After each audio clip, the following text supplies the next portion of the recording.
Hey guys! This is part 3 of What If Naruto Was an Otsutsuki. Hit like and subscribe if you liked this one, and also please check the author in the description. Let's start!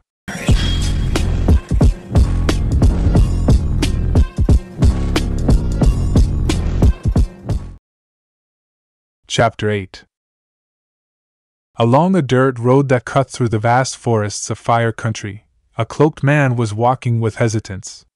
The hood of the cloak hid his white, mid-back length hair and eyes, while the body of the cloak protected the fine kimono he was wearing from view. Vambraces covered the entirety of his forearms underneath the long sleeves of the kimono, and summoning seals littered his upper right arm, each one representing one of the many summoned clans that he had gained the allegiance on. There was the multiple kanji for the word store on his upper left arm, in contrast with each kanji actually being small seal arrays for storage scrolls that allowed his to seal his things onto himself.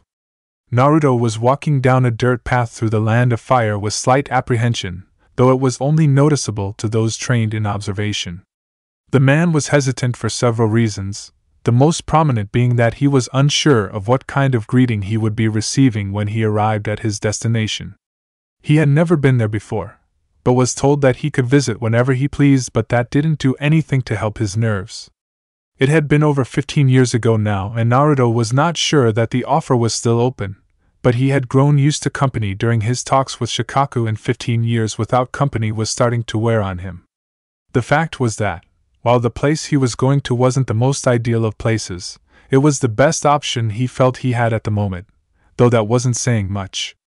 It didn't help that there were whispers of war on the horizon, and tensions between the hidden shinobi villages were rising, each one wanting to grab any vestiges of power they could, even if it meant all-out war. As if gaining the power of Biju wasn't enough, they still needed every last scrap of power they could scrape together to prove that they were to top dog. Because of the rising tensions, patrols were put on higher alert and doubled in size, each village defending what territory they held vigorously. Patrols were stopping everyone they came across, inspecting them, making sure that they weren't enemy ninja or held hostile intentions for the land that they resided in. This had the effect of making the civilians nervous and heightening the tension that Naruto felt in the towns he had come across in his journey to his current destination, Konoha. From what Naruto heard, this war was always inevitable due to the other countries wanting more power. But the fight between Hashirama and Madara had stalled the other countries' plans for war and made them hesitant in starting a fight against Konoha, and subsequently, Hashirama Senju.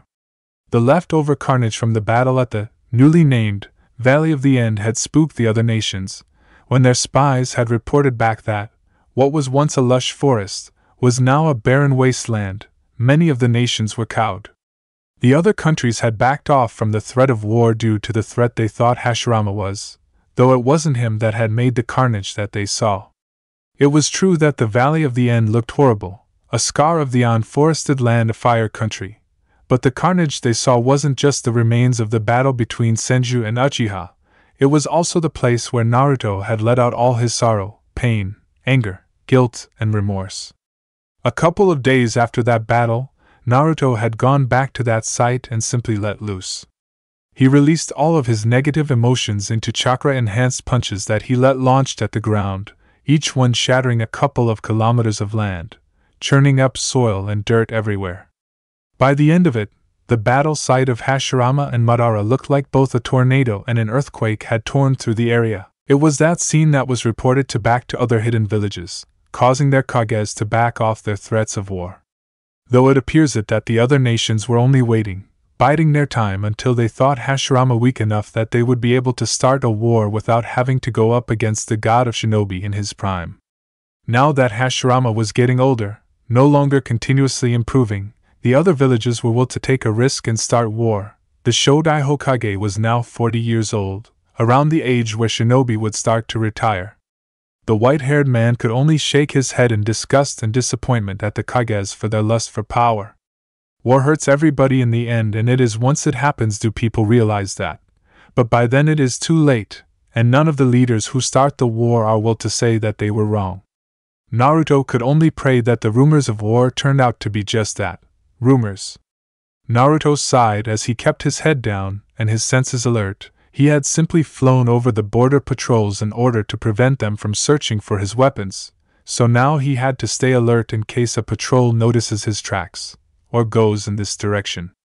He could have simply flown over fire country, but the risk of being spotted in the day was too great, so he was walking instead. Even so, Naruto's own reluctance of going to Konoha was slowing him down, and making it more likely that a patrol was going to come across him. A part of the ancient man wanted that to happen. Naruto really didn't want to have to go to Konoha, but he wanted someone to talk to, and while he could go to the land of whirlpools, or Yuzushigakure as it was now called, he really needed to talk to a certain person, and that person was at Konoha. While Naruto hadn't shown it, he had almost wanted to kill Mito for what she did back at the Valley of the End. The sheer stupidity of what she attempted had been something that Naruto hadn't seen since, well, ever. She had used a sealing array, one that she wasn't sure would work, and used it to seal a being of such power that it was commonly called a natural disaster. The only reason that Naruto had acted like everything was okay was for Hashirama. The man had just seen someone he called a brother die. Naruto didn't think that he would be able to deal with someone threatening his wife as well, so Naruto simply acted like he forgave Mito for what she did. Now though, he was going to Konoha to set things straight between Hashirama, Mito and himself. Naruto could only hope that Kurama would forgive him in the future, as he knew the Biju would never forgive him immediately, so Naruto only had to hope that he would in time. Kurama was always the most stubborn of the Biju, so Naruto didn't see the two of them being on speaking terms for a very long time. With Naruto's thoughts on Kurama, they eventually drifted to the rest of the Biju, and the shame and disappointment that Naruto felt. He had failed to locate the other 8-tailed beasts.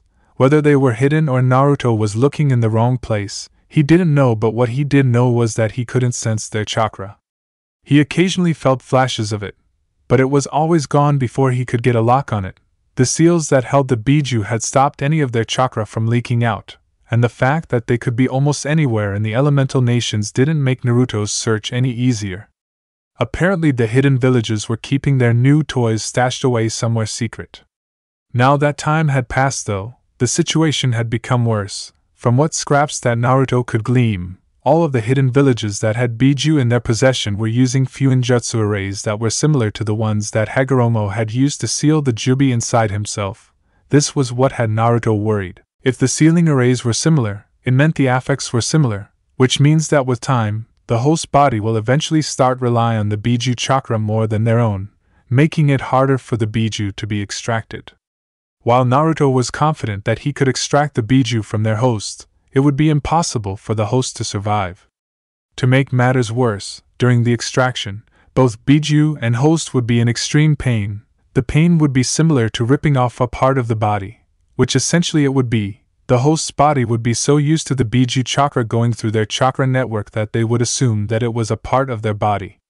There were two other options, one that would almost completely painless that would extract the tailed beast from their container, but it would have severe repercussions for both Biju and Jinchūriki, and another that was completely hypothetical. It was like a last resort method, and Naruto would only do it with the permission from the Biju. While Naruto was willing to let Mito live, it was only because Hashirama wouldn't be able to take the mental strain of having his pseudo-brother and wife die on the same day. The fact that she was an Uzumaki helped her case, but not by much. The Otsutsuki wasn't willing to extend the same courtesy to anyone else. He thought, to be blunt, that the Biju were the last of his family considering that Hagoromo was their father/creator. When Naruto came out of his thoughts, he shook his head and began to pick up the pace, quickening his stride. He wanted to get to Konoha quickly before another patrol came by. Naruto sensed it before he could see it. With his senses extended, it was almost impossible to miss. Why they were called hidden villages Naruto would never know. Naruto could sense hundreds upon hundreds of chakra signatures, all in varying sizes ranging from civilians to some of the largest chakra signatures that Naruto had seen in a while, though none of them even began to reach the level of his own, and none ever would. As he began to approach the entrance to the first hidden village, Naruto could begin to make out the large gates that protected the inhabitants stood proudly. A large wall was connected to the gate that then made its way around the villages, encircling it. The gates themselves were opened wide with two, Naruto could only assume, gate guards observing people as they went through the gates. The two were obviously shinobi. The Konoha headband with a leaf insignia was displayed proudly on their foreheads and iron armor protecting their shoulders and torsos with plain black clothing being worn underneath. Both were most likely sensor-class shinobi, those with the ability to sense the chakra in others to a better degree than most. It would make sense, using sensor-class shinobi to root out any enemy ninja that managed to get past the border patrol before they infiltrate the village.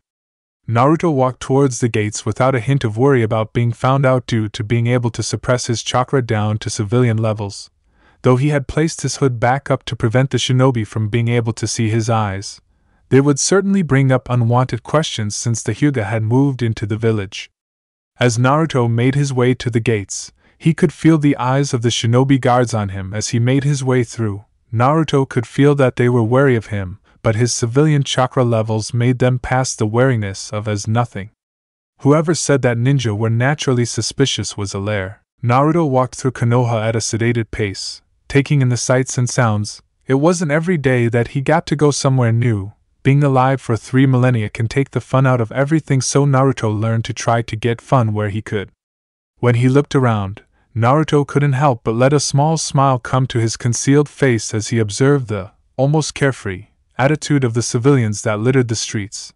While there was a tense undertone that Naruto could feel, the civilian citizens of Konoha seemed to be trying to ignore it, wanting to simply bask in the moment rather than worrying about the possibility of a war. It made Naruto happy to see people looking happy, even if it might not last. Naruto had to step to the side as 3 children, dressed in smaller versions of the uniform that the gate guards were wearing, shot past him in a hurry. Looking the way they were going, Naruto managed to make out that they were chasing a cat with brown fur and a ribbon on one of its ears. Naruto then turned back and kept walking. He'd learned over the years that in some situations it was better not to ask questions. An hour later and Naruto found himself at a small park in the village. There was a better one not far from the one that he was currently at, so all the children go there. Naruto sat down against a tree and closed his eyes before he began to concentrate.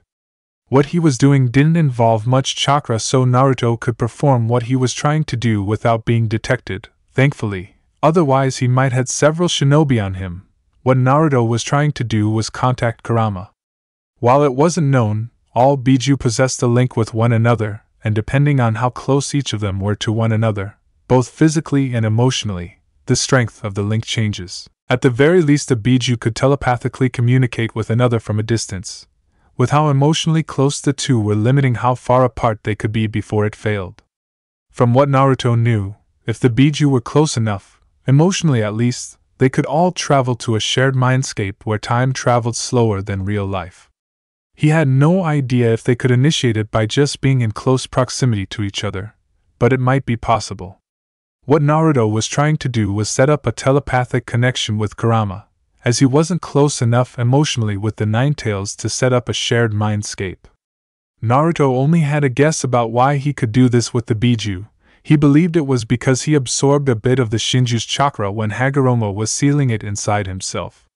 The Biju were all once part of the Jubi and thus share a connection with each other, so it was also possible that Naruto had this connection due to absorbing the Ten-Tails chakra, though it was much weaker due to the small amount that he absorbed and hence harder to form the connection with the other Biju.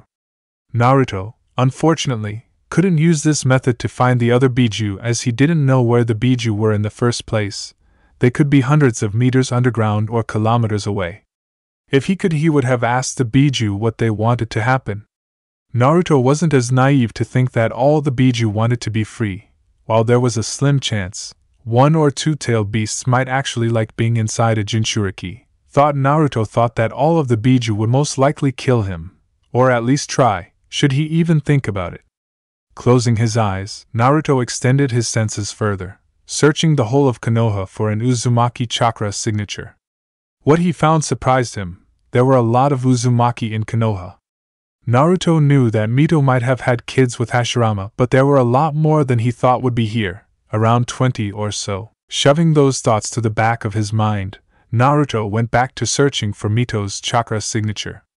It only took a minute or so to check all of the Uzumaki chakra signatures before he located Mito's. She was in the southwest of Konoha, around several other signatures, including 2 other Uzumaki signatures, though one had a stronger Uzumaki signature than the other.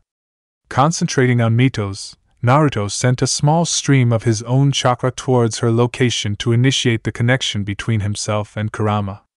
The string itself was almost undetectable. Only those that have their senses trained to their peak would ever be able to feel it, and even then, they would most likely just pass it off as residue chakra in the air. Naruto's Byakugan could only just make it out, but Naruto didn't know if there were any differences between his own Byakugan and the ones blessed to his descendants. Naruto never really cared to check. While under normal circumstances, Naruto wouldn't have to do this, but because Kurama was sealed and his chakra being suppressed, Naruto would have to initiate a chakra connection to start the telepathic connection. The Otsutsuki felt the connection begin and was about to speak before a snarling voice spoke first.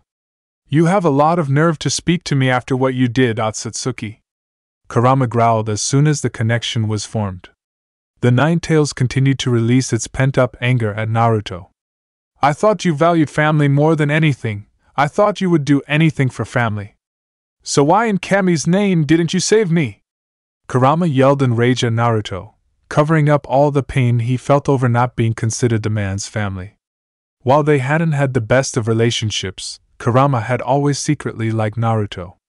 The white-haired man had reminded the Nine Tails of his father, Hagoromo. Both acted the same in many occasions, being able to sprout great pearls of wisdom, being incredibly powerful, and having the same dream for peace. Yet both could act incredibly different, like Naruto sometimes being able to act like a child in the most unbelievable situations, though he doesn't do it that often anymore. It hurt Kurama, more than it'd like to admit, that Naruto had basically abandoned him. Naruto didn't say anything through the link for several moments. What could he say? All that Kurama said was true. Naruto had abandoned him. No matter how he put it, no matter how he looked at it, it would always come down to the fact that Naruto had abandoned someone who he considered family. Eventually, Naruto started talking, though it was unnaturally subdued and carried a lot of sadness in the tone. "I know. It was so faint that one could have missed it if they weren't listening for it. I know what I did was incredibly hypocritical, and I'll live with it for the rest of my life. I know that there isn't anything I can do to make up for it. I know that despite all of the rationalizing I've done in my head, that I did abandon you, Kurama. For that, I will never be able to forgive myself." Kurama stayed silent once Naruto had finished. The tailed beast knew that he was sorry. It was obvious to anyone that could hear it, but that didn't mean he forgave Naruto. The man had left him sealed in some woman who currently had him pinned down with giant torii inside the seal. Naruto's seal had originally simply had him tied down with chains, but that woman had then altered the seal so that it was now giant torii that had the Kyuubi pinned down to the ground. "How is Mito treating you?" The question jarred Kurama from his thoughts. "Great," Kurama said sarcastically. There was an angry undertone in the Biju's voice. "If you call being pinned beneath giant torii for around 15 years as well as being isolated for most of time being the woman who hates your guts and constantly accuses me of being evil, then I'm fine." As Naruto heard what Mito was putting Kurama through, he felt a sharp stab of pain at each point. Did the Uzumaki really feel that way about the Biju or just Kurama? Either way, Naruto now felt shame as the one clan he thought he could be proud to call his descendants showed that even they weren't perfect. A point that Kurama said came back to Naruto. "Wait, you said you were stuck on a giant torii. The seal I made was meant to hold you down with chains. What happened?" Naruto asked with slight apprehension in his voice. He inwardly prayed that Mito hadn't dug her grave any deeper. He was already going to chew her out over trying to seal Kurama and herself anyway. "Your descendant," Kurama hissed, "decided that the seal you put on me was too easy to get out of, so she decided to tighten it. I have no room to move. Even if the place I'm in isn't real, it doesn't make any difference on how uncomfortable I am stuck in this damn place." Naruto felt his heart sink at Kurama's words. He didn't say anything for a while, simply letting his thoughts swirl around in his head as he tried to think of something to do. He wasn't going to leave Kurama trapped in Mito, but if what he sensed was right, then Mito was a mother, possibly a grandmother. He couldn't take a parent away from its child, he couldn't rip a family apart like his own one had been, but his own would be if he didn't. He knew that Kurama was more of a family member that the Uzumaki technically were now, their connection to him being dulled over the years. But he didn't know if he could handle the guilt of being the reason why a family was broken. There was then Hashirama to think about. The Senju wouldn't let Naruto kill his wife, and Naruto had no wish to kill his last student. Though they would never have the same mentor and student relationship or even a friendly one, Naruto still had no desire to harm Hashirama. There was then Mito's child, and most likely grandchild, to think about. How could Naruto tell them that he was going to kill their mother and grandmother because of something she did in the past? Naruto had no wish to incite the hatred of Mito's children on himself, because he knew that if they tried to come after him that he would kill them. Naruto took attempts on his life very seriously. If someone had a mission, goal, or wish to harm Naruto, he would hunt them down so that they couldn't accomplish it. In the end, the choice was obvious. Naruto hadn't chosen his family first, and it had cost him Kurama's trust. Naruto wasn't going to make that choice again. "Kurama," Naruto called to the Nine Tails. "There are several ways I can free you, some involve bloodshed I want those ones. While others can resolve our problem peacefully." Naruto continued as if he hadn't heard what Kurama said. While the Nine Tails wasn't a demon like most thought, it still enjoyed violence far more than it should. Having as much power as Kurama did almost always ensured that the being had some sort of lust for battle, to use the power they had. Even Naruto sometimes itched for a fight, though those times were rare. "Which one gets me out of this seal the fastest?" Kurama asked after a few seconds of quiet. "Do you wish for there to be pain or no pain?" Naruto responded with a question of his own, though Kurama apparently wasn't in the mood for specifics. "I don't care. Which option gets me free the fastest?" Naruto had to hold back a frown from appearing on his face at Kurama's words before he simply sighed. He had long since got used to the way that the tailed beasts brushed humans off as almost insects, though he understood where they were coming from, to them, and in a small amount it was himself as well. Regular humans lived such short lives, barely making it to a century with the exception of the Uzumaki clan who could live for almost double that amount. Still, he could help but also feel a bit ashamed of himself for not correcting that behavior in the artificial children of Hagoromo. The way in which they thought about human life sometimes shocked him, even after 3 millennia. "The fast option gets you out is in several days Naruto was cut off by Kurama shouting his choice through the telepathic link, and it took all of Naruto's fortitude not to visibly wince at the level of Kurama's voice. "That one, I want to be out of here as soon as possible. No delays."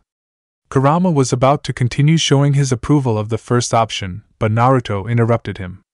"But Mito will go through extreme pain for the duration of the process before her heart eventually gives out from the level of pain and she dies. During the entire time she will experience the most pain she will have ever felt during her life." Kurama was about to butt in and ask why he should care about her, but evidently, Naruto wasn't finished speaking. "You will also go through this pain, the same that will affect Mito, and it will be incredibly painful for you, maybe the most painful thing you will ever experience. This pain will also last for days." Naruto spoke quietly as he let Kurama absorb his words. He knew that when he talked about something being painful, he meant serious pain.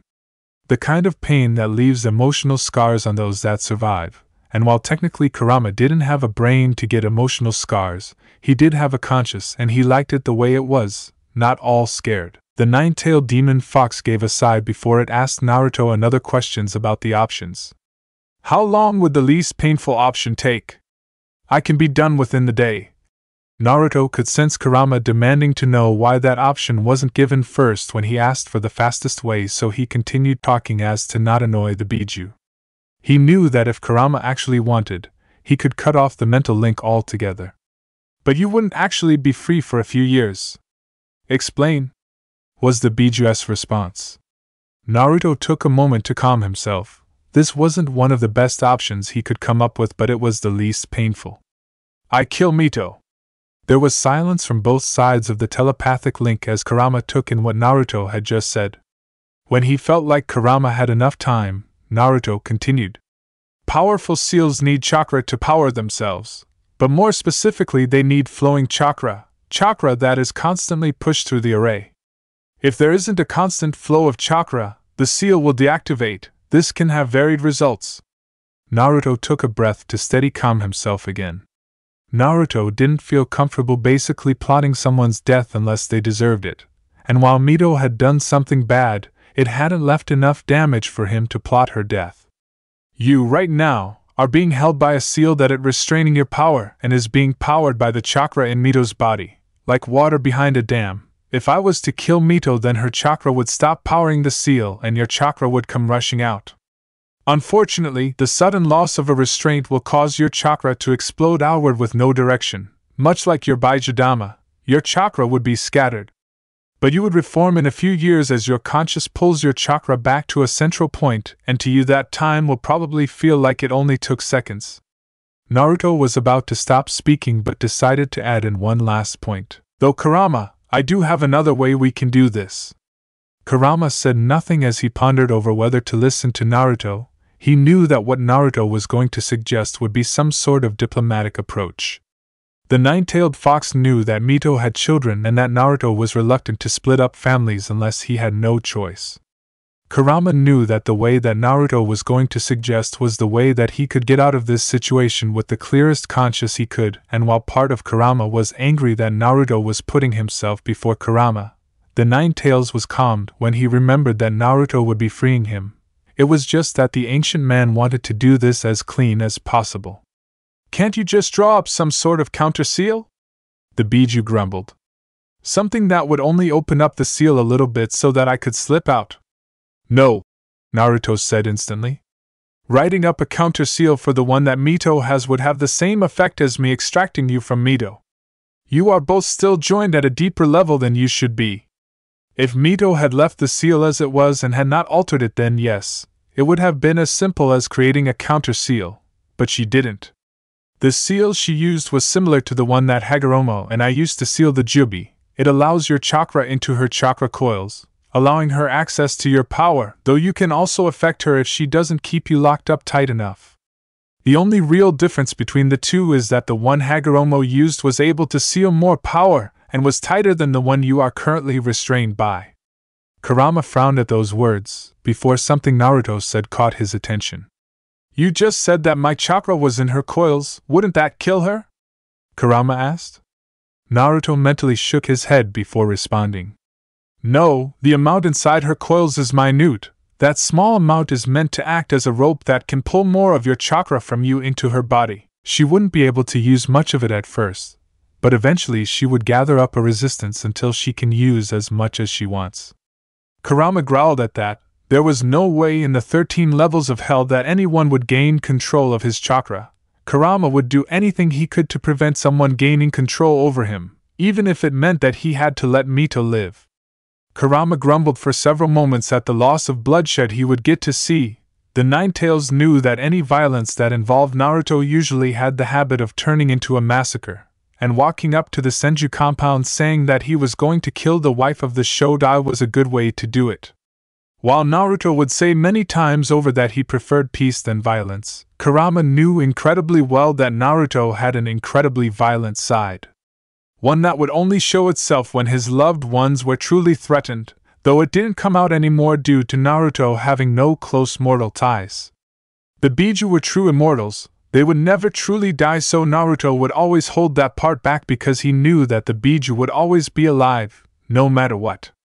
The first time Kurama saw that violent side of Naruto was when the Biju had accidentally fired off a Baijidama at a town around 3,000 years ago. It was only when Kurama was staring into the burning eyes of an enraged Naruto that he realized that he had made a mistake. Naruto had been staying in that town with his grandchildren and great-grandchildren and wasn't happy that Kurama had put their life in danger. It had only been after Naruto had smashed Kurama in the face with a chakra-enhanced hook that he realized the Biju had done it by accident, not having full control of his powers then. Kurama steered clear of Naruto for several hundred years after that event. Kurama eventually growled, in reluctance of what he was about to do before addressing Naruto. Fine, I'll hear your way. Kurama knew that at least he'd be free, though as Naruto elaborated on his way, the nine-tailed demon fox wondered why Naruto held affection for beings that are more likely to die because they did something stupid than from natural causes. He took solace in that fact that he'd be free. Kurama decided to find someplace to take a nap after he was freed. Being imprisoned for several years was quite draining on the mental facilities. The Senju compound was larger than many of the other clan compounds that inhabited Konoha, rivaling the Uchiha clan in its size. There were several buildings located around the compound, each on housing a branch of the Senju clan, with several buildings being clan buildings containing a library, dojo, armory, and clan meeting hall. All of these buildings were encircled by a large wall that gave all of the Senju clan privacy, allowing them to relax, helping to keep them safe. The clan head's house was larger than the rest, being the place where the clan head was housed. It was to be expected. It was located in the center of the compound, acting as a rallying point for the rest of the clan should there be an emergency. A wooden fence gave the house a private backyard for the clan head and their heirs to practice their techniques and other special abilities away from prying eyes. There were 2 guards posted just outside of the doors of the house. The guards were vigilant. There had been several attempts over the years by those from other villages, and from power-hungry people inside the village, to gain the secrets that were held in the head of the Senju clan's house. A few had almost succeeded had it not been for several seals placed around several of the locations where sensitive or private information was held. Naruto didn't really care about any of that as he made his way up to the gates of the compound. His mind was too focused about what he and Kurama had discussed to do the day before. Though the way Naruto had thought of was completely untested, the ancient man was confident that he would be able to pull it off successfully. The main problem with it would be that it required control and concentration more than power. In fact, Naruto was pretty sure that it would require the most control he had put into anything. As Naruto made his way towards the gates and as he approached the large doors that gave privacy to the entirety of the Senju clan, he was stopped by 2 guards standing in his way. Both looked quite young. It surprised Naruto that a clan would let their security be placed in the hands of 2 people who looked to be about 15 or 16. What reason do you have to visit the Senju clan today? While it was put forth as a question, Naruto knew a demand when he heard one. He knew the guard wasn't going to let him through unless he got a proper reason. I'm visiting Mito Uzumaki, wife of Hashirama Senju. Naruto waited for the 2 guards to step aside to let him through, but neither did. I'm sorry, sir, but both Hashirama-sama and Mito-sama have requested no visitors for the next couple of months. If you have any questions, then you may go ask Naidame-sama in the Hokage's office. The guard's reply was said with a hint of a threat, though to Naruto, the guard would have had better luck threatening the clouds not to move. Naruto idly noted that Hashirama was no longer the Hokage but paid it no attention. Whoever was Hokage was of no concern to him. The Otsutsuki went to move around the guards but was quickly stopped by the guards moving in front of him. Naruto could see them both palming holsters on their thighs that hid weapons. Wanting to try and defuse the situation before he had to hurt the guards, Naruto held up his hands in a placating manner. Look, I'm just here to see Mito. If you'll just step aside, I'm sure no one needs to get hurt. Naruto thought his tactic was going to work until the guard shot it down with his next words. I told you, both Mito-sama and Hashirama-sama have asked for no visitors for the next couple of months. Now if your business is done, could you please leave? Otherwise you will be escorted out. This time the guard's threat was as plain as day, and both had retrieved a kunai from their holsters. By this time, Naruto was annoyed. Either of these 2 had given him a reason for not allowing him to see Mito or Hashirama. They had both just said that they weren't available. That didn't count as a reason in Naruto's book. And I'll tell you, replied Naruto, that you haven't given me a reason to not visit them. If that's all, then I'll just go past you both. When Naruto finished speaking, both guards held their kunai in defensive positions, brandishing the weapons towards Naruto. If you want to get to Mito-sama and Hashirama-sama, you will have to go through us. The guard snarled. Naruto simply gave a short sigh. Fine, he said before his body dispersed into wind, invisible to the naked eye. Neither guard noticed Naruto's body of air float past them, Both were still in shock over seeing someone just disperse into air. Neither would know how long it was before they came to their senses, but as soon as they did, they rushed off to the clan head's house in order to warn their superior of an assassin in the compound. Naruto simply floated by, happy to be finally free from those annoying gate guards. Deciding to simply float through instead of possibly encountering some more guards, Naruto went to the place where his chakra string had located Mito yesterday. As he floated through the Senju clan's compound, invisible to the naked eye, Naruto took a moment to take in the quietness of the place, though the quietness was occasionally interrupted by children giggling or a baby crying. It seemed that Hashirama had become closer to peace than Naruto ever had. It made Naruto sad as well as proud of his former student. Proud because Hashirama managed to get some kind of peace in his life, but sad as Hashirama managed to accomplish in decades what he still hadn't done in millennia. Eventually, Naruto found himself in front of a house that was slightly larger than the rest, with a multitude of trees surrounding the building along with just as many flower beds, each one in bloom. Naruto gave a small snort in amusement. This was Hashirama's place, no doubt about it, thanks to all the nature surrounding the house. Walking up to the sliding door, Naruto's body of air simply slid in between the cracks in the door frame, the air that made up his body coming together on the other side before solidifying into flesh and blood.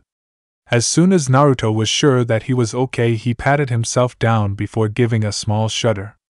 "Kami, that's always uncomfortable," Naruto muttered. Despite being alive for as long as he had, Naruto never got used to having to break down his body into an element, especially when he then joined with a large body of that same element. It was very disconcerting when you could suddenly see in every direction. That happened when he joined with more of the same element, though his experience with the Byakugan helped. Moving further into the house, Naruto made sure not to make a sound in case he spooked those that were in the premises. Walking down a hallway, Naruto came to a doorway and could hear voices coming from the room. Naruto knew that Mito was in there. He could sense multiple chakra signatures coming from the room. Very slowly Naruto shifted himself into the doorway. He took in the 6 people in the room. 2 of the people he knew on sight. They were Hashirama and Mito. Neither had truly aged since the last time he saw the 2, except for a few wrinkles on Hashirama's face. Mito still looked the same, though Naruto could still spot a wrinkle or 2 lining her face, which was quite strange as Mito was just 40 years old and Uzumaki were known to still look 20 at that age. Both Hashirama and Mito were seated on a couch with an arm around each other. Looking to the next person in the room, it took Naruto a few seconds to identify Tobirama, Hashirama's little brother. The younger Senju had definitely grown up, wearing the wartime attire of his clan, armor emblazoned with the Senju symbol worn over a simple black suit, with a distinctive white fur collar. This armor was constructed from numerous blue metal plates, formed into multiple protective guards along his body, in particular, chest, waist, shoulders, and upper arms. This clothing was accompanied by sandals and a happuri engraved with the Konoha emblem, in the place of the more traditional forehead protector. Tobirama's forehead protector extended to cover the sides of his face as well as his forehead. He was also wearing a rather strange hat on his head. It was round, large, and brown for the most part, except for the part that Naruto assumed was the front that had the kanji for fire on it. Tobirama was seated on a cushioned chair, arms folded and focused on the last couple and the bundle that was held in their arms, a small smile on his face. Seated on another sofa in the room, the last couple was cooing at the small bundle that was held in between them. The man resembled Hashirama to a degree, having the man's dark hair and eyes, though unlike Hashirama, the man's hair was short, just reaching his shoulders. Naruto could see a kind of happiness in his eyes that Naruto only ever had when he held his 2 children for the first time. The man was obviously a shinobi, the forehead protector and ninja wire that was wrapped around his waist, arms and legs giving him away quite easily. He wore long, loose, white pants and a plain black shirt on his torso. The woman beside him, that Naruto could only assume was his wife, was looking at the bundle between them with the same love that he was. She had blonde hair, something that Naruto rarely saw out in Fire Country. Her hair fell straight down her back, petty features that gave her a cute appearance. Her soft hazel eyes only enforced that opinion. From what Naruto could guess, she wasn't a shinobi. She was too relaxed. She didn't carry the natural sag that he noticed around shinobi her age that they got from fighting. She was wearing a white kimono with black pants.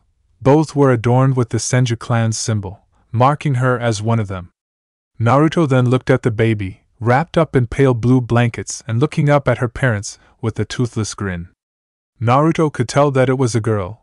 Only girls had that much hair on their heads when they were born.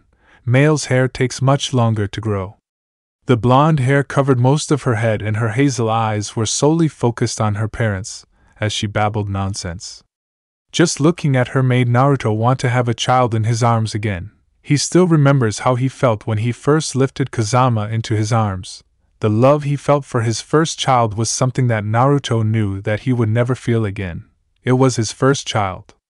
Still, Naruto could only look on with a wistful smile on his face as he watched the family focus their attention on the child. No words were being said, everyone was just basking in the moment. Eventually, Naruto remembered why he was here and, with reluctance, cleared his throat, causing several gazes to lock onto him with alarm. Having not sensed his approach, Naruto didn't see this. He was still looking at the woman whose gaze snapped to him with surprise and fear on her features as she clutched the child closer to her chest, and her husband stood up in front of her, a determined look on his face, willing to give his life for the protection of his newborn daughter and wife.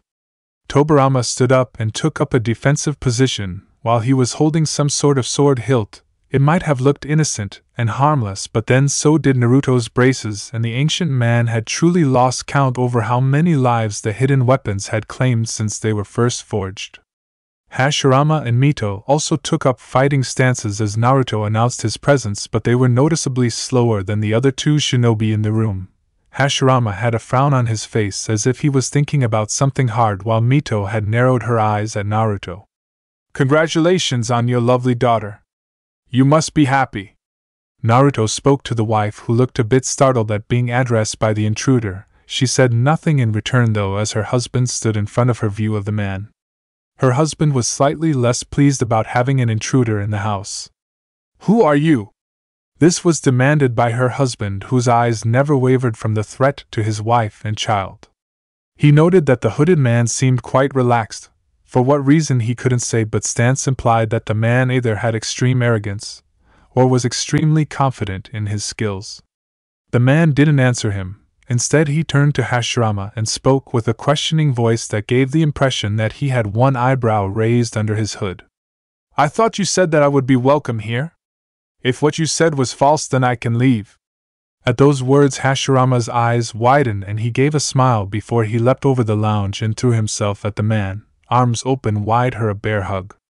"Naruto!" he exclaimed before his exclamation turned into moans of pain as Naruto sidestepped and simply watched as Hashirama sailed through where he once was and landed with a crash on the ground. Mito then approached, at a much more sedated pace than her husband, walking around the couches towards the man and greeted him with a small smile. "Naruto, it is good to see you again." Naruto gave a small smile at Mito's greeting, not that she could see it. While he was angry at Mito for what she did, it would all be rectified soon, so there wasn't really that much of a reason for him to maintain a grudge. Even so, he was still a bit bitter over what she did, and he most likely wouldn't truly warm up to her for a few months or so. "You too, Mito." It was then that Hashirama got up from the floor and looked at Naruto with a defeated look. A small rain cloud developed over his head as the Mokuton user hung his head in depression. "So you greet Mito but you don't greet me? I must have done something wrong. I promise I'll dash." Hashirama was cut off from his depressing triad by Naruto slapping the back of his head, making the Senju wince as he rubbed the slowly developing bump on the back of his head. Hashirama looked up at the darkness that was created by the hood his former teacher was wearing. He internally swore that he could feel the tick mark developing on his forehead. "I put up with that crap when you were a kid, but I sure as hell won't tolerate you pulling that stunt as an adult, got it?" Naruto said in annoyance. He had put up with Hashirama pulling that depression act when he was a kid because he was just that, a kid, but now he was an adult and Naruto wasn't going to stand that act anymore. Seeing Hashirama about to open his mouth and whine, Naruto added one last part with a tone that sent a shiver down Hashirama's spine. Or you can feel how strong I am? That shut Hashirama up, as the senju paled almost instantly before he shook his head rapidly. Even though it had been almost 3 decades since he had felt Naruto's super strength, he could still remember clearly just how painful it was. Turning to face the other 3, for if you count the baby, occupants of the room, Naruto was met with 2 suspicious gazes and a weary gaze that averted itself when he faced its direction. Realizing that his hood was making them weary of him, Naruto pulled it down, letting his white hair, hornless forehead and pure white eyes reveal themselves to the 3 people looking at him. Tobirama's eyes widened at the sight of him, something that looked quite comical on a man that looked like he rarely lost his composure.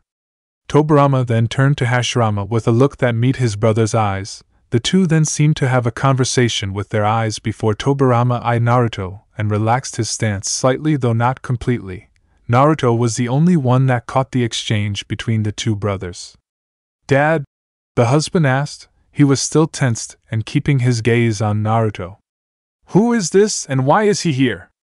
Hashirama turned to Naruto, asking the man a question with his eyes. Naruto caught on to what Hashirama was trying to ask him and Naruto nodded, granting Hashirama his consent. The pseudo-immortal didn't actually care that much about who knew. He guarded his identity, yes, but the Otsutsuki didn't hide it as ferociously as many would think he would. While he preferred people not knowing as it would change their opinion of him, he was okay with people knowing his identity, as long as he approved of them knowing beforehand. Though judging by Tobirama's expression when Naruto lowered his hood, Hashirama might have spilled it to his brother. Hashirama turned to his son and gestured for him to relax.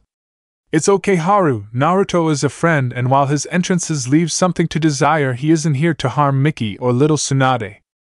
I promise." His father promising seemed to get Haru to relax, but his weary gaze lingered on Naruto. Hashirama was about to begin explaining to Haru and subsequently Miki who Naruto was when the thumping of feet on wood reached his ears. Turning towards the doorway, Hashirama was greeted by the 2 guards that were posted just outside the entrance to the compound. Both looked like they had been running for a bit and were a bit tired, but then again they had only just started taking their training seriously, preferring to spend time with girls than learn the ninja arts, so that was to be expected.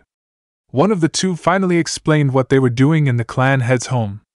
"Hashirama-sama, we suspect that an assassin may have infiltrated." The young ninja stopped as his eyes landed on Naruto before he pointed a finger at him and exclaimed, "That's him, he's the assassin." Naruto simply raised an eyebrow at the adolescent. Did he really think that he was an intruder when he was standing in a room without being attacked? Hashirama was apparently thinking the same thing and gave a chuckle before addressing the boys. "It's okay, the man there is not an intruder, so there is no need for the alarm. You may both go back to your posts." Hashirama dismissed the boys who bowed and left, but not before giving another glance towards Naruto. Naruto then turned back to Hashirama. The Mokuton user had approached his son and settled a hand on his shoulder before getting both his son and his wife to sit down on the couch, Miki now cradling her daughter. Hashirama then sat down back on the couch he was originally sitting on before Naruto came in with Mito sitting beside him. Tobirama sat down on the chair he was before, though he was sitting forward and had a sharp look in his eye. Naruto simply sat down on another lounge, resting his arm on an armrest while the arm supported his head. He was kind of hoping that he would be able to get Mito and Hashirama alone, but it appeared that fate was not on his side today. He could only hope that Mito and Hashirama would let him explain why he was here in private. Naruto wasn't in the mood for people to jump the mark when he said why he was here, and he had a strong feeling that it would happen with other people present. "Son, do you remember the stories I told you as a child, the ones about the Sage of Six Paths?" Hashirama asked his son, who slowly nodded his head with a small frown on his face. "Yes," Haru replied. "But I failed to see why that matters here. It was just a story." Naruto had to smother a snort at that. Haru would be in for a big shock in the next few minutes. Miki just looked a bit confused. She most likely wouldn't have heard the story of Hagoromo. Naruto idly mused, she did grow up as a civilian. Hashirama looked around for a second before he turned back to his son and his daughter-in-law. "Haru, that story was true. The Sage of Six Paths really did exist. There was a 10 tails, the Rinnegan was a real Dijitsu.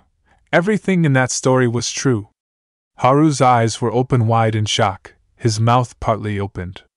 Miki had no clue what was going on, the look on her face giving it all away, but she could see that her husband did, and that whatever it was surprising to say the least. Eventually, though, the second woman in the room asked her own question. Hashirama, Miki said in a hesitant voice, unsure if she was allowed to speak, not being a shinobi. Could I ask a question? Of course, Miki, ask whatever you want, Hashirama encouraged. Miki looked around at the room, only now noticing that everyone's eyes were on her, including the former intruder. The new mother took a breath before she asked her question. Who is the Sage of Six Paths, and how does it relate to that man, Naruto, breaking into our house? Her eyes darted to Naruto as she spoke, still nervous about a stranger being in their house and so close to her baby, who she cradled to her stomach. The child had dozed off some time, the baby not having much energy to stay awake because she was still so young. Miki made sure to keep the head resting in her hand, having been told by the medical ninjas at the hospital that she would have to support the head of the child for several months until the neck was strong enough to hold the head.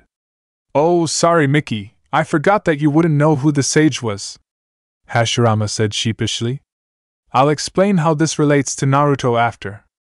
Hashirama then looked into Miki's hazel eyes as he explained who the sage was. The Sage of Six Paths, or Rikudo Sannin, is a legendary figure in history, albeit a not well-known one. Not many people know of him due to how long ago he lived, but to those that do remember him, he is revered, similar to Kami. The Sage of Six Paths was the one that gave people the ability to use chakra, the one that installed peace to the lands. He is even known to have created the moon itself. Hashirama didn't say anything, simply letting the information sink into Miki before he continued. It wasn't every day you find out a godlike being existed. When Hashirama felt that Miki had enough time and her wide eyes had returned to normal, he continued. Rikudo Sannin was also known for being the most powerful being to have graced the lands, with the exception of the Jubi. He was known to be smart, wise, almost always composed and calm, even in the most hopeless of situations, powerful, a prodigy in the use of chakra. It was said that he knew almost everything that went on in the world while he was Dash. That was too much for Naruto, and he burst out laughing, startling everyone in the room with his howling laugh. That was the funniest thing the ancient man had ever heard in 3,000 years. Hagoromo. His brother, Hagoromo. Being calm and collected at every moment with him around? Not likely. Knowing everything that went on around him, that is the biggest load of crap Naruto had ever heard. While Hagoromo was usually composed in most situations, with only the direst of those phasing the man, Naruto could safely say that he was not always composed. Naruto had always known how to push his elder brother's buttons with amazing accuracy. It was to such a degree that in his teen years, Naruto knew what to do to get a certain reaction from Hagoromo. Naruto can safely say that it was one of the most satisfying discoveries he had made in his lifetime. The funniest part would have to be when Hashirama said that Hagoromo had known everything going on around him. Hagoromo obviously forgot about that little power when Naruto was pushing him into a pond. Naruto didn't really think that smart could be associated with Hagoromo either. While the man was smart when it came to books and all that, Hagoromo could sometimes simply have a moment when his brain turns off. Like the time that he had thought to use a lightning attack in a pond after Naruto had pushed him in. Now that was funny. Naruto didn't know exactly how long he had been laughing, but apparently it had been a while, because when he finally managed to pull himself together, Mito was looking at him with annoyance, but Naruto could see a hint of a smile at the corner of her mouth. Hashirama was smiling up a storm even though he didn't know what was so funny about what he had said. Tobirama looked at Naruto with irritation that Naruto had seen on Madara's face when Hashirama did something annoying. Haru was confused and a bit annoyed at why he was laughing, and Miki was smiling hesitantly at him. But Naruto could see that she had relaxed a fair bit. Apparently, Naruto laughing gave her a bit of proof that he wasn't going to harm her family. Naruto eventually wiped a small tear of laughter out of his eyes before straightening up on the lounge. Sorry, Naruto finally managed to get out. I haven't laughed like that in years. A flashback to what made him laugh so hard made Naruto begin to chuckle. Hagoromo always had been smart and composed, but he was human in the end, and all humans have flaws. Apparently the elemental nations had chosen to overlook those flaws in favor of making Hagoromo sound like a god. Naruto was pretty sure that his elder brother would slap himself in the head if he could see the world's image of him, either that or roll over in his grave over how the world had manipulated his teachings. "What is so funny?" Tobirama's hard voice cut through the room like a blade, increasing the tension in the room to back when Naruto first announced his presence. The Senju was leaning forward, staring at Naruto with a furrowed brow. "What is so funny that you feel it appropriate to mock the history of shinobi?" Apparently Tobirama didn't know exactly who Naruto was. Perhaps Hashirama only told him that Naruto had helped the Shodai defeat Madara. None of that registered to Naruto though, as he processed exactly what Tobirama had said. The instant Naruto did, the temperature in the room dropped as Naruto's anger grew at Tobirama's unknowing insult. The room's other occupants stiffened and Miki clutched little Tsunade closer to her body. "What did you say?" Naruto's voice was a whisper, but Tobirama and the other 4 adults all caught the words, and the anger behind them. Naruto's face had slackened, but his white eyes burned with rage as he stared directly at Hashirama's younger brother. How dare he? Naruto raged inside his mind. How dare he dare even think that Hagoromo was the history of ninja? Shinobi are what my mother and I feared, and Hagoromo's worst nightmare. They are the perversion of chakra to the highest degree. The worst-case scenario on what would happen if the world gained the ability to use chakra. Naruto stared at the frozen form of Tobirama. The Senju hadn't moved since Naruto's burning gaze was directed at him. "If you ever say that again, in my presence or not, I will beat you into a paste, a stain on the side of the road," Naruto hissed at the gray-haired man. "You know nothing of what you speak. You merely sprout words with no facts behind them. Like a novice kenjutsu user, you swing your sword around without the skill to properly use it. Think before you speak, child." Naruto growled at Tobirama, the stupid child, making accusations as if he thought he could still get away with them. He was an adult, he should start acting like it. When Naruto would look back on the situation in the future, he would admit that maybe he had been a little too hard on Tobirama. He knew that the Senju didn't mean to offend him, but it was comments like that which set Naruto off easily. Hagoromo had always been for peaceful resolutions to everything, only using violence as a last resort to stop other violence from getting out of hand. To hear that Hagoromo was the history of such a violent lifestyle was like a punch in the gut to Naruto, similar to pissing on Hagoromo's grave. While Hagoromo had, to an extent, helped bring about shinobi, it was something that Naruto knew that he wouldn't be proud of. Tobirama had, unintentionally, insulted the god of the shinobi world, but more importantly, he had seriously insulted Naruto's brother. That was something that Naruto didn't let go of easily. The tense atmosphere of the room was shattered by a baby's cry. Naruto snapped out of his dark stare enough to rein in the aura that he was unintentionally releasing. Naruto held back a sigh as Tsunade cries kept their intensity, ignoring her mother's motions to quiet her. That was his fault. His control over his aura had slipped and began to put pressure on the room's occupants, and this had unintentionally woken up the child. Naruto simply watched as the child continued to cry, her screams not lowering in their volume at all, even 3 minutes after she had started. Sometime during this, the newest Senju had managed to worm her arms out of the blanket that wrapped around her body. Her arms were now waving around in the air as her yells filled the rooms. "How old is she?" The question caused the room to look at Naruto, but he was looking at Miki as she looked at him, surprised at the question. "What?" she responded, confused at being asked a question, especially the one that he had asked. She had honestly expected not to be addressed during the entire time she was here. She managed to keep a grip on her daughter, who was now moving around in her arms. "Your daughter?" Naruto asked again. "How old is she?" "Oh, She was startled at being addressed. "She's around 12 weeks old." Naruto gave a small chuckle at her answer, causing her to look at him with a questioning gaze. Naruto saw this and elaborated on why he chuckled. "You have no idea how to calm her down, do you?" His question wasn't an insult, merely an observation. While Naruto could see that Miki had the potential to turn into a great mother, she hadn't had enough experience yet with the child to know what to do. Naruto could tell that both Miki and Haru were once in a stage where Naruto's wife and himself once were. It was during the 12-week period that both Naruto and his wife, Rina, had trouble dealing with Kazama, Naruto's firstborn. The weeks before had been mostly easy. Both Naruto and Rina had taken turns to look over Kazama when he was awake, but at the start of the 12 weeks after his birth, Kazama became more fussy. He started to cry more and it took longer to put him to sleep. Neither really knew what Kazama wanted, until Rina made a discovery.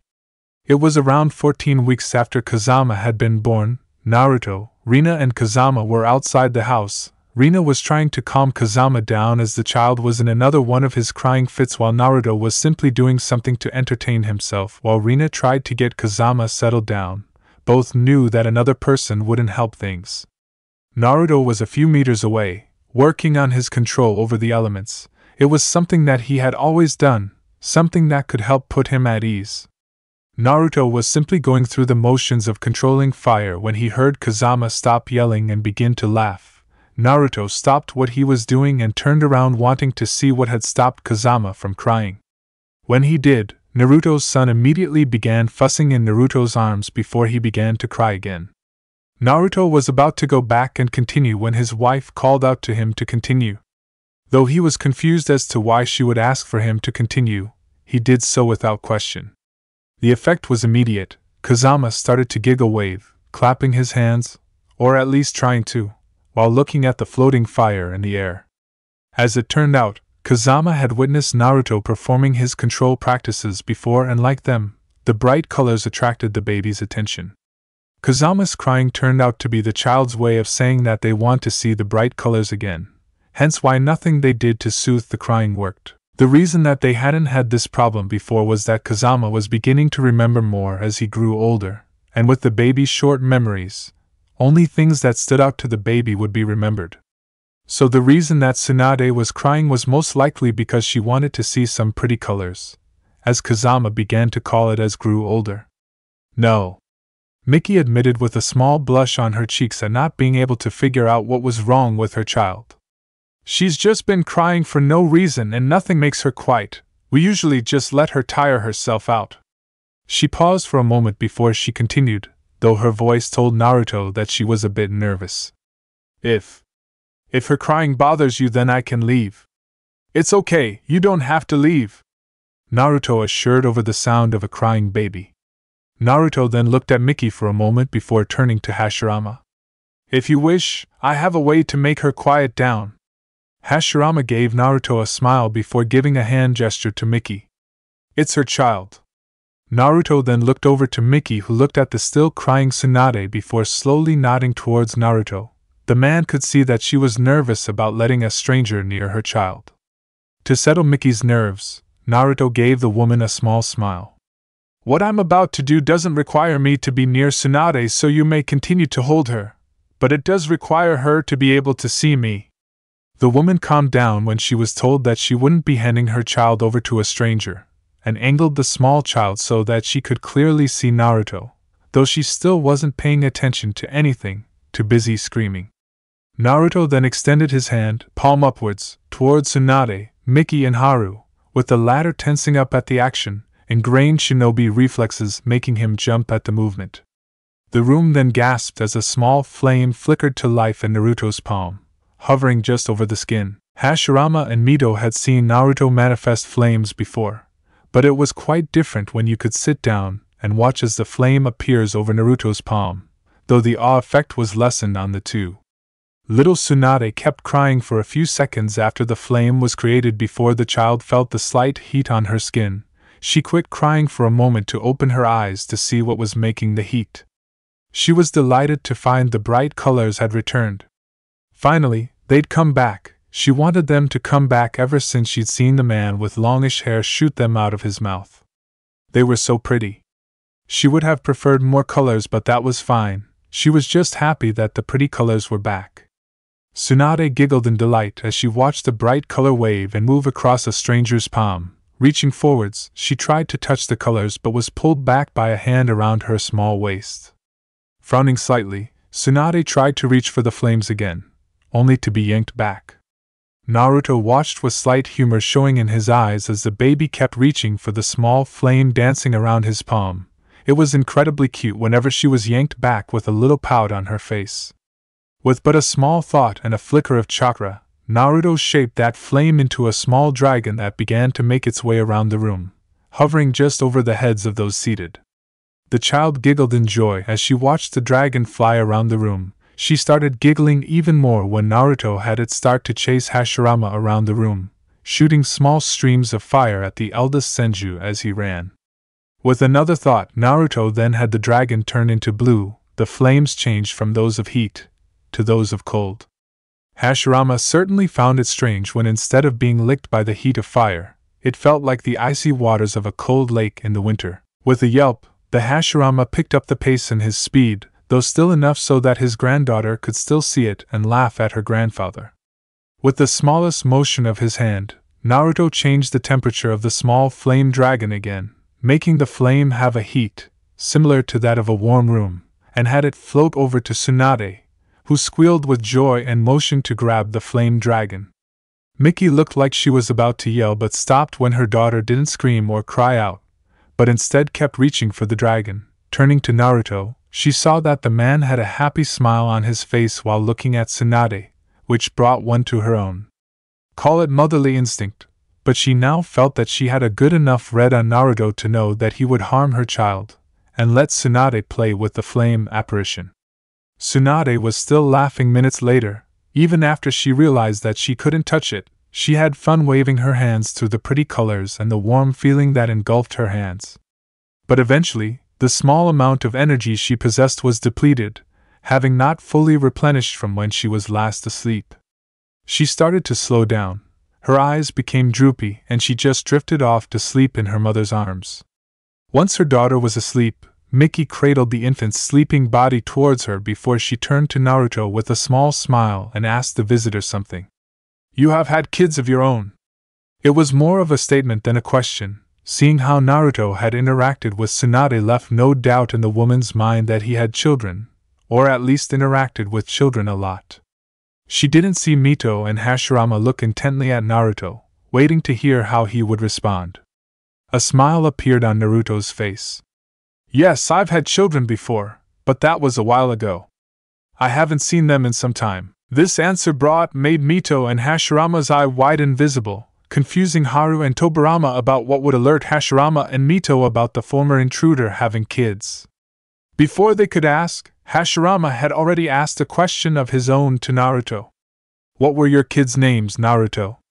Everyone in the room could hear the excitement in Hashirama's voice as he posed the question to Naruto.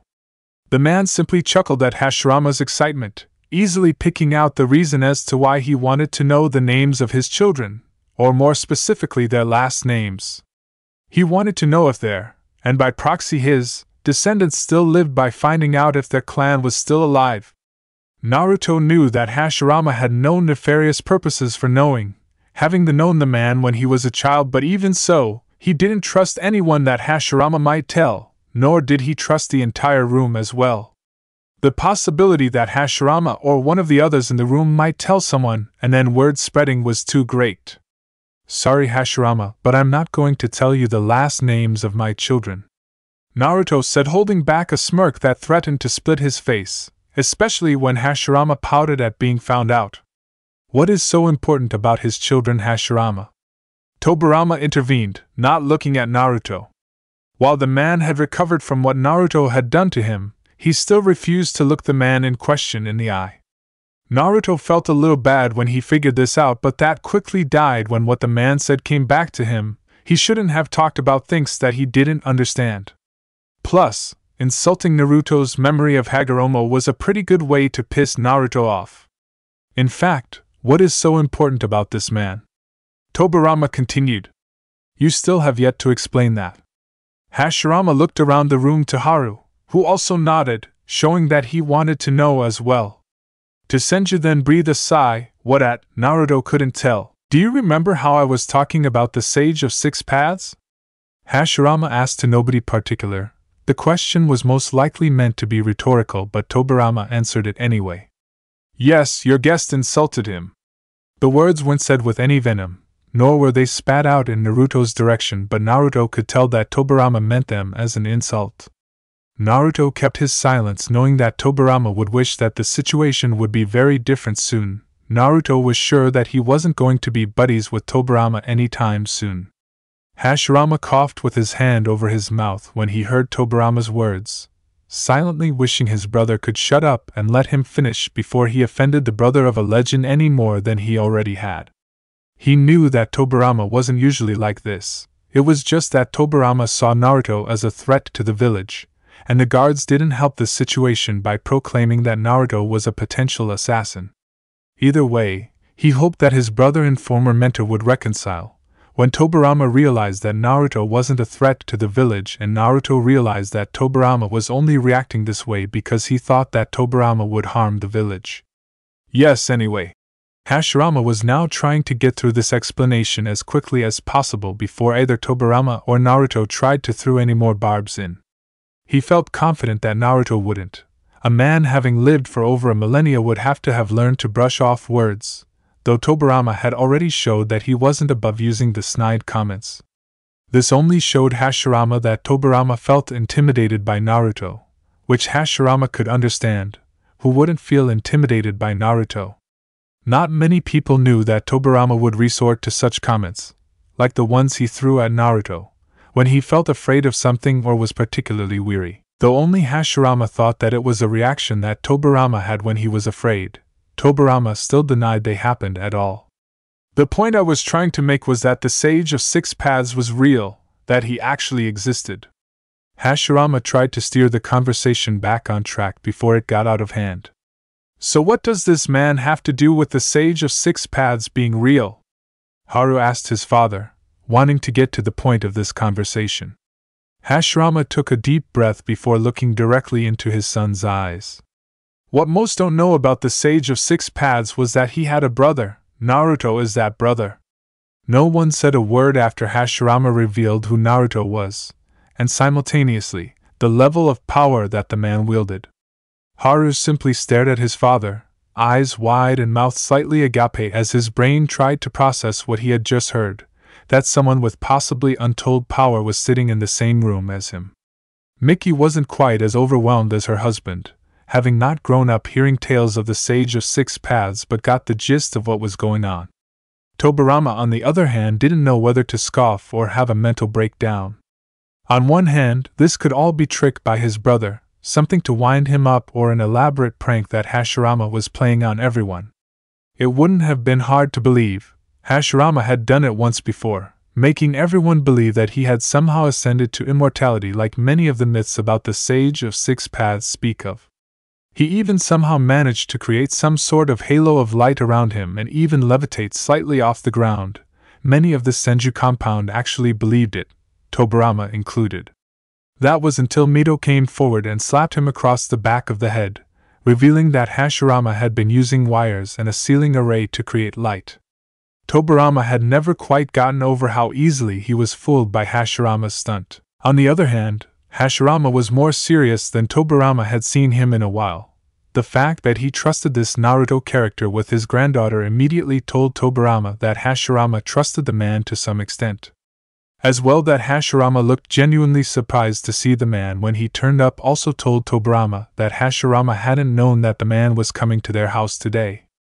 Many of the signs Tobirama had seen so far pointed to Hashirama telling the truth, that this Naruto character was actually the brother of the Sage of Six Paths' brother. Although that means that Tobirama had insulted the man, possibly offending him and inciting the man's wrath. Tobirama was thankful that the man had shown that he was easy to speak to unless provoked or has his buttons pushed. Tobirama could only hope that Naruto didn't hold Tobirama's ignorance against him. Eventually, all eyes in the room turned to Naruto, who was still sitting on the couch was simply looking around the room. When he noticed the eyes of the room's occupants on him, Naruto straightened. If you are done with your explanation, Hashirama, I need to explain why I'm here. I've already wasted more time than I meant to. Naruto's words caused the shinobi in the room to straighten up. They all recognized the tone of voice that Naruto was using. It was the tone that many of their comrades used when relaying something important. Naruto looked around to make sure that the room was paying attention before his eyes landed on Miki. The civilian woman looked like she was incredibly uncomfortable in the tense atmosphere that now permeated the room. Naruto then addressed the mother. "If you want Miki, you may leave. This doesn't involve you in any way, and I'm sure that you would like to put little Tsunade down." Miki smiled at Naruto for being able to spot her unease before she rose and left the room, a sleeping baby cradled against her body. Once Naruto was sure that Miki was out of hearing range, he then turned to Mito and looked at the Uzumaki Senju before crossing his arms and pointing a single finger at her. "You are the reason I am her Mito," he said, stunning those in the room.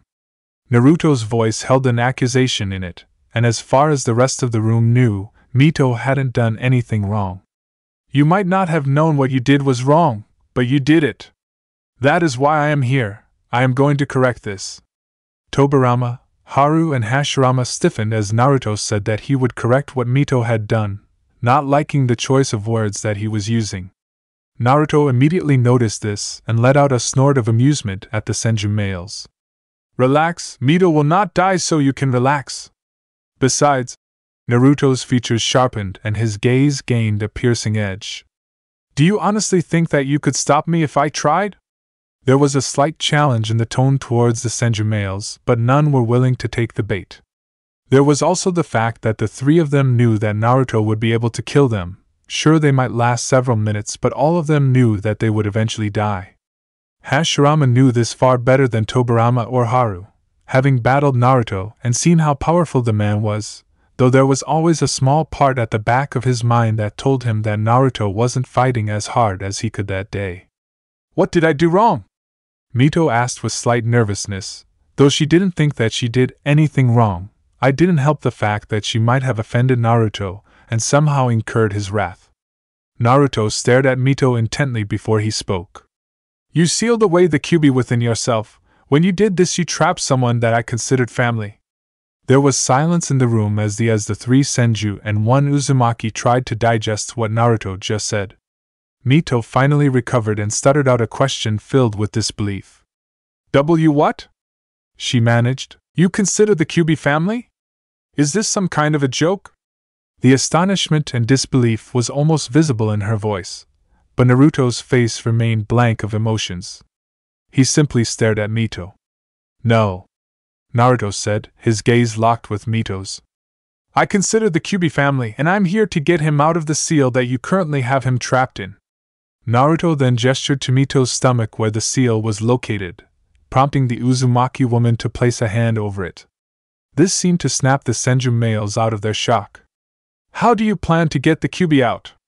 Hashirama asked with trepidation. "I've heard rumors that many of the other hidden villages have tried to remove the Biju from their host only for the host to die." "You said that Mito wouldn't die, so how would that work?" "Wait," Tobirama interrupted. Hashirama's youngest brother was looking at the Shodai Hokage with something akin to disbelief on his features. "You actually going to go through with this? Letting him remove Konoha's biggest military deterrent, potentially cripple our village just because some man says so?" Hashirama rounded on Tobirama faster than the younger brother expected. "Tobirama, while I love my village, I also have faith in our shinobi, that they will be able to fend off any attack that comes our way. Do you not feel the same?" The former Hokage's voice was heated as he argued with his brother. Tobirama immediately fired back to Hashirama, raising his voice as the two Senju brothers bickered. "Of course I do, Hashirama. I just don't think that they would be able to last against jinchūriki. I know you've heard the rumors from the other hidden villages, Hashirama, that the Ichibi, Nibi, and possibly the Sanbai jinchūriki have all gained full control of their Biju-S chakra. Do you think that our ninja could last against them? Some of them might, but many of our forces would not." "Of course I've heard, Tobirama." The two Senju were now standing, leaning towards each other in a heated argument. "I've heard those rumors just as well as you have, but I want my wife to be happy. Putting her through those hellish training regimes is not the way to make her happy. We both know that controlling a Biju-S chakra is a constant battle, that one slip in concentration is all it takes for jinchūriki to lose control of their Bijuu-S chakra. I thought that we both agreed that it was too risky to do that with the Kyuubi, which is why I'm agreeing to do this. The argument was beginning to show signs of transferring to a fight, and Naruto was beginning to lose patience in the two brothers' pointless bickering. You don't even know if this man is telling the truth, Hashirama. You have seen no proof to even hint that this man is capable of what he says. Are you willing to put her life on the line? The two were now inches apart. Any closer and their foreheads would have been touching. Hashirama was about to continue yelling towards his brother before, out of nowhere, a hand clamped itself around the back of his neck, then pressed down, slamming his body into the ground. Hashirama felt a body land next to him, and while ignoring the ache that shot throughout his body, concluded that it was Tobirama. Naruto's voice sounded from above him, telling both down Senju that the one who decked them both was Naruto. If you two are both done arguing, I would like to get this over with. With those words, Naruto released his grip on the two Senju, who then managed to get back to their original positions on the lounges. Silence permeated throughout the room as everyone waited for someone else to talk and fill the soundlessness that had engulfed the room. Finally, Tobirama broke the silence. While you look after your wife first, Hashirama. Tobirama's voice was back at room level, though it was hard as he looked at his brother. You forget that I am the Night Aim, that I have to think about the welfare of village as a whole, not as individual people. Tobirama was silent before he turned to Naruto this time, prompting the man in question to raise an eyebrow at what the Night Aim could want. The fact is that we need the Kyuubi to remain here, in Konoha, to act as a deterrent to the other hidden villages. Though they do not know who it resides in, the mere knowledge that the Nine Tails is in possession of Konoha is enough to deter any village into attacking us, though it will not last. Eventually, one village will gain enough courage to fight against us and the rest will join in on the free-for-all.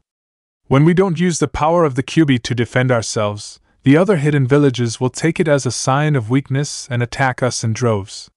Here, Tobirama let out a sigh. I know that if that happens, that Konoha will fall, that everyone including the village will burn. When it was apparent that Tobirama was going to continue, Hashirama then started talking to Naruto. What Tobirama is trying to say is that Kyuubi is necessary to the defense of Konoha. Hashirama then looked to his wife, who was still just staring off into space while her hand absent-mindedly rubbed his stomach, though Hashirama knew that she wasn't thinking about the bijou sealed inside her stomach. Hashirama let out a quiet sigh and turned to look at Naruto again and gave the man a sad look. Naruto, believe me when I say that if I could give you the Nine Tails I would, but… Hashirama trailed off before he shook his head to get focus back. But the Kyuubi is necessary to defense of Konoha. If we didn't need it, then yes, I'd give you it in a heartbeat. There is nothing more I'd like to do right now. But unfortunately Tobirama is right. If we gave you the Kyuubi, it would spell the downfall of the Konoha, and that is something that is unacceptable. If we didn't need it, then you could take it. Naruto had stopped listening to Hashirama go on about how Konoha needed the Kyuubi as a thought entered his head. Hashirama, Naruto said abruptly. If you had something else that would help deter your enemies, something that would defend Konoha, would you let me remove the Kyuubi from Mito? The seriousness in Naruto's voice made Hashirama sit up straight and think over what Naruto had said, before turning to Tobirama. Despite Hashirama being clan head, Tobirama was Hokage and all decisions about village security were deferred to him. Tobirama thought it over, considering what Naruto was talking about before he looked up at the ancient man and questioned him. What were you considering giving us in exchange for the Kyuubi? Tobirama questioned, a bit of trepidation in his voice. Naruto sounded very serious when he was talking about swapping something for the Kyuubi, and it made the Night Aim nervous about what the man thought he could trade for the nine-tailed demon fox. Naruto took a deep breath and closed his eyes, taking multiple deep breaths before opening his eyes to face the four ninja. Me, he said simply. This caused one simultaneous reaction. Shock. Chapter 9. The room was silent at Naruto's offer of trade for the Nine Tails. 4 of the room's 5 occupants were reeling in shock that a person would trade themselves for a bijou, what was essentially a large mass of demonic chakra. At least as far as they knew. The thought of someone exchanging themselves for a bijou was completely foreign to them. It was something that they would think only a crazy person would do. Yet here was someone, perfectly sane, offering themselves in place of a bijou. Tobirama was the first to regain his bearings after Naruto's offer of himself for the kyubi. The man's stoic demeanor snapping back into place, Tobirama looked straight at Naruto, trying to glean whether Naruto was lying. You would essentially sacrifice yourself for a monster that had killed untold numbers? A being that is known as a walking natural disaster, you would trade places with it? Forgive me if I find that hard to believe. The Hokage's voice was full of skepticism. It made Naruto clench his jaw. He already didn't like what he was doing, but Hashirama's brother was making his decision that much harder.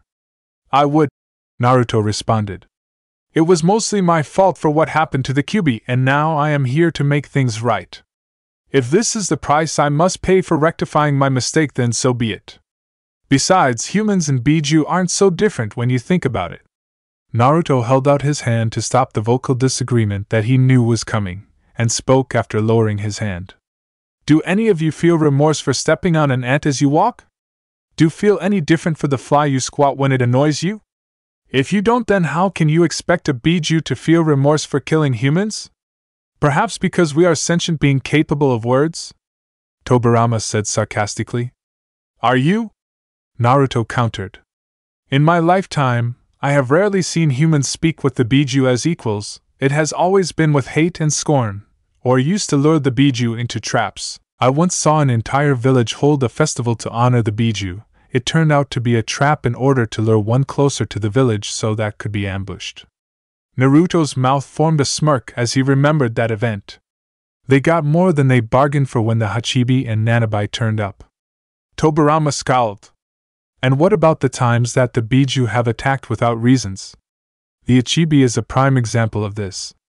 Naruto's smirk turned into a frown when Tobirama mentioned Shikaku. Naruto missed his nephew. The ancient man knew that Shikaku used to attack without reason to get his attention, and that the One-Tail's method of gaining attention were a little strange, but he wouldn't admit that to Tobirama.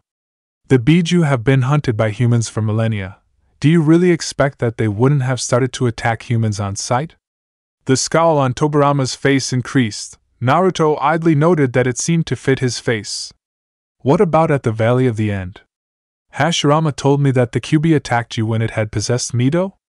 Why would you defend something that attacked you? Naruto simply rolled his eyes at Tobirama's now desperate ploys to poke holes in his logic. First off, I attacked first, not the kyubi, so I think that it was justified. Secondly, the reason that the kyubi went ballistic is basically Mito's fault. Naruto poked a finger in the redhead's direction. That startled many in the room. Unsurprisingly, it was Hashirama that came to his wife's defense first. Wait, how was that Mito's fault? Naruto could see that anger that Hashirama felt at his wife being accused of something that he didn't think she did, so the ancient man quickly explained to Hashirama before the man popped a vein. Hashirama, when Mito sealed the kyubi inside of her, she did something that is only meant to be done by those extensively trained in the sealing arts. It was something that usually requires specialist training or for someone to have prodigious skill in Fuinjutsu, and even then it takes years for someone to be able to seal a being of the kyubi's power. I have no idea what sort of skill Mito has in Fuinjutsu, but it was obviously not enough. A skilled practitioner would have known that the kind of seal that Mito used strong enough to restrain something like the Nine Tails. Here, Naruto gave Mito a piercing look, causing the woman to squirm a bit in her seat. What level of practice were you at when you tried to seal the kyubi inside yourself? Naruto's voice demanded an answer, and the man's eyes could see that the Uzumaki Senju woman was reluctant to give it. What level were you, Mito? Some anger started to leak into Naruto's voice. He didn't like that Mito wasn't answering the question. By now, Hashirama, Tobirama and Haru were now looking at Mito as well. This finally caused the red-headed woman to sigh. 23. High seal expert. I'd had 4 years of experience with containment seals prior to sealing the kyubi. She murmured. Her face was looking towards the floor to avoid Naruto's gaze. The man would surely be angry with her. That's good, Mito. Hashirama tried to reassure his wife, who was looking ashamed of herself. His hand was on her back. trying to give her comfort. You told me that people usually reach that level when they were in their 30s, that makes you good, right? Mito didn't answer her husband, and Hashirama was about to talk again before Naruto stopped him by speaking before the Senju clan head could. Hashirama. Naruto's voice was tightly controlled, like the man was trying to restrain something. While Mito's level in Fuinjutsu is advanced for her age, someone trying to restrain something like the Kyuubi would need to be at least level 53, an exotic seals novice, with at least 7 to 8 years of experience before they even theorized about how to seal something like the Kyuubi. Naruto narrowed his eyes as he looked at the Uzumaki. What Mito did would have gotten you killed had I not been there to subdue her. Not only did she not have enough experience to perform what she tried, but even if she somehow did have the experience, it would have still gotten both herself and you, Hashirama, killed. Hashirama turned to Naruto, a confused and slightly angry expression on his face. What do you mean she wouldn't have been able to do it even if she had the right skills? That's quite simple, Naruto said, facing Hashirama. While the base of the seal that Mito used was correct, she didn't factor in how much power the Kyuubi had. This caused much of its chakra to leak out as the seal wasn't large enough to contain all of the chakra and the seal wasn't strong enough to hold all of it back. This alone was a problem, but one that could be easily solved if Mito had the necessary skill and experience. The real problem was the barrier that separated the two conscious. Here, Naruto turned back to Mito, who still had her head down. A Biju's mind is different from a human's, because the barrier was so thin, you were able to send a massive amount of raw emotion down it. It caused the Kyuubi's mind to go haywire and revert to primal instinct. Had I not been there to subdue you, Mito, you would have rampaged across the world, killing anything in your path until you were brought down. Naruto turned to Tobirama. That is why it attacked me. Its primal instinct was to attack anything that attacked it, and I did, so it attacked me in response. After this, Naruto shook his head. Anyway, we're getting off track, we need to talk about the deal. Naruto really didn't like what he was about to do. It would be a hell of a lot easier to simply kill Mito and let Kurama reform, but the Uzumaki woman hadn't done enough yet to truly draw upon Naruto's ire. Naruto then added more words. We also need to talk about the conditions to accompany this deal. That made Tobirama sit up straighter with narrowed eyes. In this village, everyone answers to me. I decided what happens, I decided what goes on. I tell them what to do and they do it, if you want to make a deal with Dash. That was as far as he got before the Nidaime found himself pinned to the wall, hand around his throat and cold white eyes burning their way into his skull. Tobirama and the rest of the room's occupants felt a heavy feeling settle over their beings, like an oppressive cloak had been pulled over their heads. Tobirama felt the worst of it. He felt like there was mountain on top of his chest, combined with the hand around his throat, and Tobirama was having trouble staying conscious. His vision was getting blurry and black spots danced across his eyes. The hand around his throat seemed to realize this and eased off on the pressure, though it wasn't by much. It was enough to make a difference to Tobirama. As Tobirama tried to gulp down mouthfuls of air, a voice found its way to his ears. Let me get one thing clear right now, Tobirama. I aim no one's weapon. The words were hissed into Tobirama's ear. The gray-haired man could hear the anger in the tone and the venom in the words. If you think of me as such, in any way, I will annihilate you and everything that tries to stop me. Naruto, to put it mildly, was livid. Never in his long life had someone said that he was a weapon. Tobirama might have phrased it differently, but in the end, the words meant the same thing. Tobirama had just crossed a line that he would never be able to uncross. Not only had he been rude to Naruto, insulting his memory of his brother, but he had the guts to look him straight in the eye and say that he was owned by Konoha, and subsequently, Tobirama. While Naruto was willing to use violence, to fight in wars, to use his abilities to harm, he did so knowing why he acted. He did so knowing that his actions were going to help make the world a better place, or when he was protecting his family. The war that Naruto could sense on the horizon did have any reason. It was simply a reason for corrupted people to grasp at more power, something that Naruto despised. If Naruto wasn't adamant on getting Kurama unsealed, then he would have tried to think of another way. Giving up his freedom was a hard thing for Naruto, someone who had spent millennia doing as they pleased and simply living their life as they pleased. Naruto was not planning on trading places with Kurama, but he could see that it was the only way for him to be able to secure Kurama's freedom and ensure that he wouldn't be hunted down by Konoha after he is freed from the seal. Releasing his grip around Tobirama's neck, Naruto allowed the man to slide to the ground and begin to take deep breaths. Naruto just rolled his eyes at the over-exaggeration. He wasn't squeezing that hard. He then took a step back to allow Tobirama more room to regain his breath. Naruto waited for Tobirama to begin breathing regularly before speaking. A frown marred his face as he spoke and narrowed eyes pierced through Tobirama as the man lay on the ground. I think you need to be reminded of the other ways that this conversation could be going, Tobirama. Naruto was starting to reach his limit with this man, Hashirama's brother or not. If this child was going to continue to try and order him around, then he would find out just how powerful the brother of the Sage of Six Paths was. Naruto could tell that Tobirama wasn't necessarily a bad person, that he truly did want what was best for Konoha. But what made Naruto dislike Tobirama, he didn't hate him yet, was that the man only saw the forest, not the trees that made up the forest. Sometimes this was a good way to see things, but at the moment it wasn't. There was also the fact that Tobirama thought that being Hokage made him the smaller version of Kami, in which everyone obeyed his law, probably because he let the power he wielded as Hokage to go to his head. It didn't help that the man was incredibly militaristic. First condition of this deal. Naruto began with his arms crossed over his chest. After this upcoming war between the hidden villages is over, I'm leaving. Unfortunately, instead of waiting for Naruto to finish, Tobirama acted in anger and frustration and tried to provoke Naruto. Fortunately for him, he didn't press the right buttons for that. So you plan on not honoring our deal? The Nidaime spat up at Naruto. The gray-haired man managed to get his feet underneath him and stand up, albeit he was leaning against the wall. Why am I not surprised? Naruto only narrowed his eyes and clenched his fists behind his folded arms, but restrained himself from punching the now obviously stupid man in the head.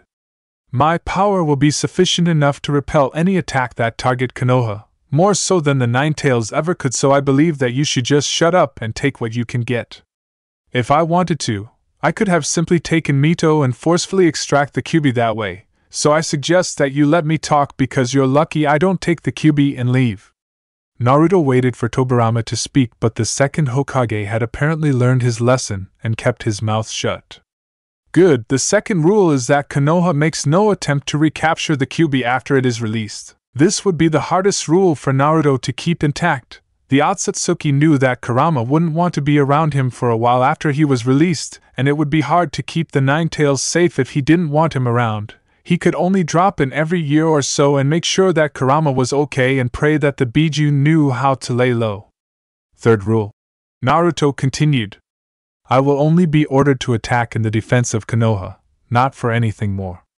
If you do, I'll take it as a breach of the deal and leave. Remember that this war shouldn't have anything to do with me. I want to stay out of it as much as possible. Is there any problem with that? No. Tobirama grounded out. The man obviously wasn't happy with the way this was going, wanting to be in control of the situation instead of being an observer like he was now. What restrictions do I get to place on you? I can't be the only one with conditions for this deal. Naruto reluctantly conceded that point. If this was going to work in any way, then Naruto needed to have some restrictions as well. If you have something within reason, then by all means tell me. Tobirama tried to open his mouth to say something, a condition for Naruto, but nothing came. What could he ask of Naruto? The man had already said that he would only attack in Konoha's defense, and he couldn't get Naruto to join Konoha's shinobi corps. The brother of the Sage of Six Paths had made it clear that he wasn't going to be staying here for long. That only really left train someone. The words didn't come from Tobirama, but surprisingly Haru, who had remained quiet for most of the conversation. Even so, Tobirama couldn't help a small smile that wormed its way to his face. He had just been thinking along the same lines as Haru and had come to the conclusion that this was the best condition that he could give Naruto that gave him something in return. I agree with Haru, Tobirama said. In addition to being restricted to the grounds of Konoha, you must train someone in your skills. While training multiple people would have been better, Tobirama knew that he wouldn't be able to get more than one person. More than one highly trained shinobi. A group perhaps? Only taking in the prodigious or highly skilled. I'll think on this more later. Tobirama knew that shinobi, especially powerful shinobi, were very protective of their personal skills, so it was easy to theorize that Naruto was the same as them.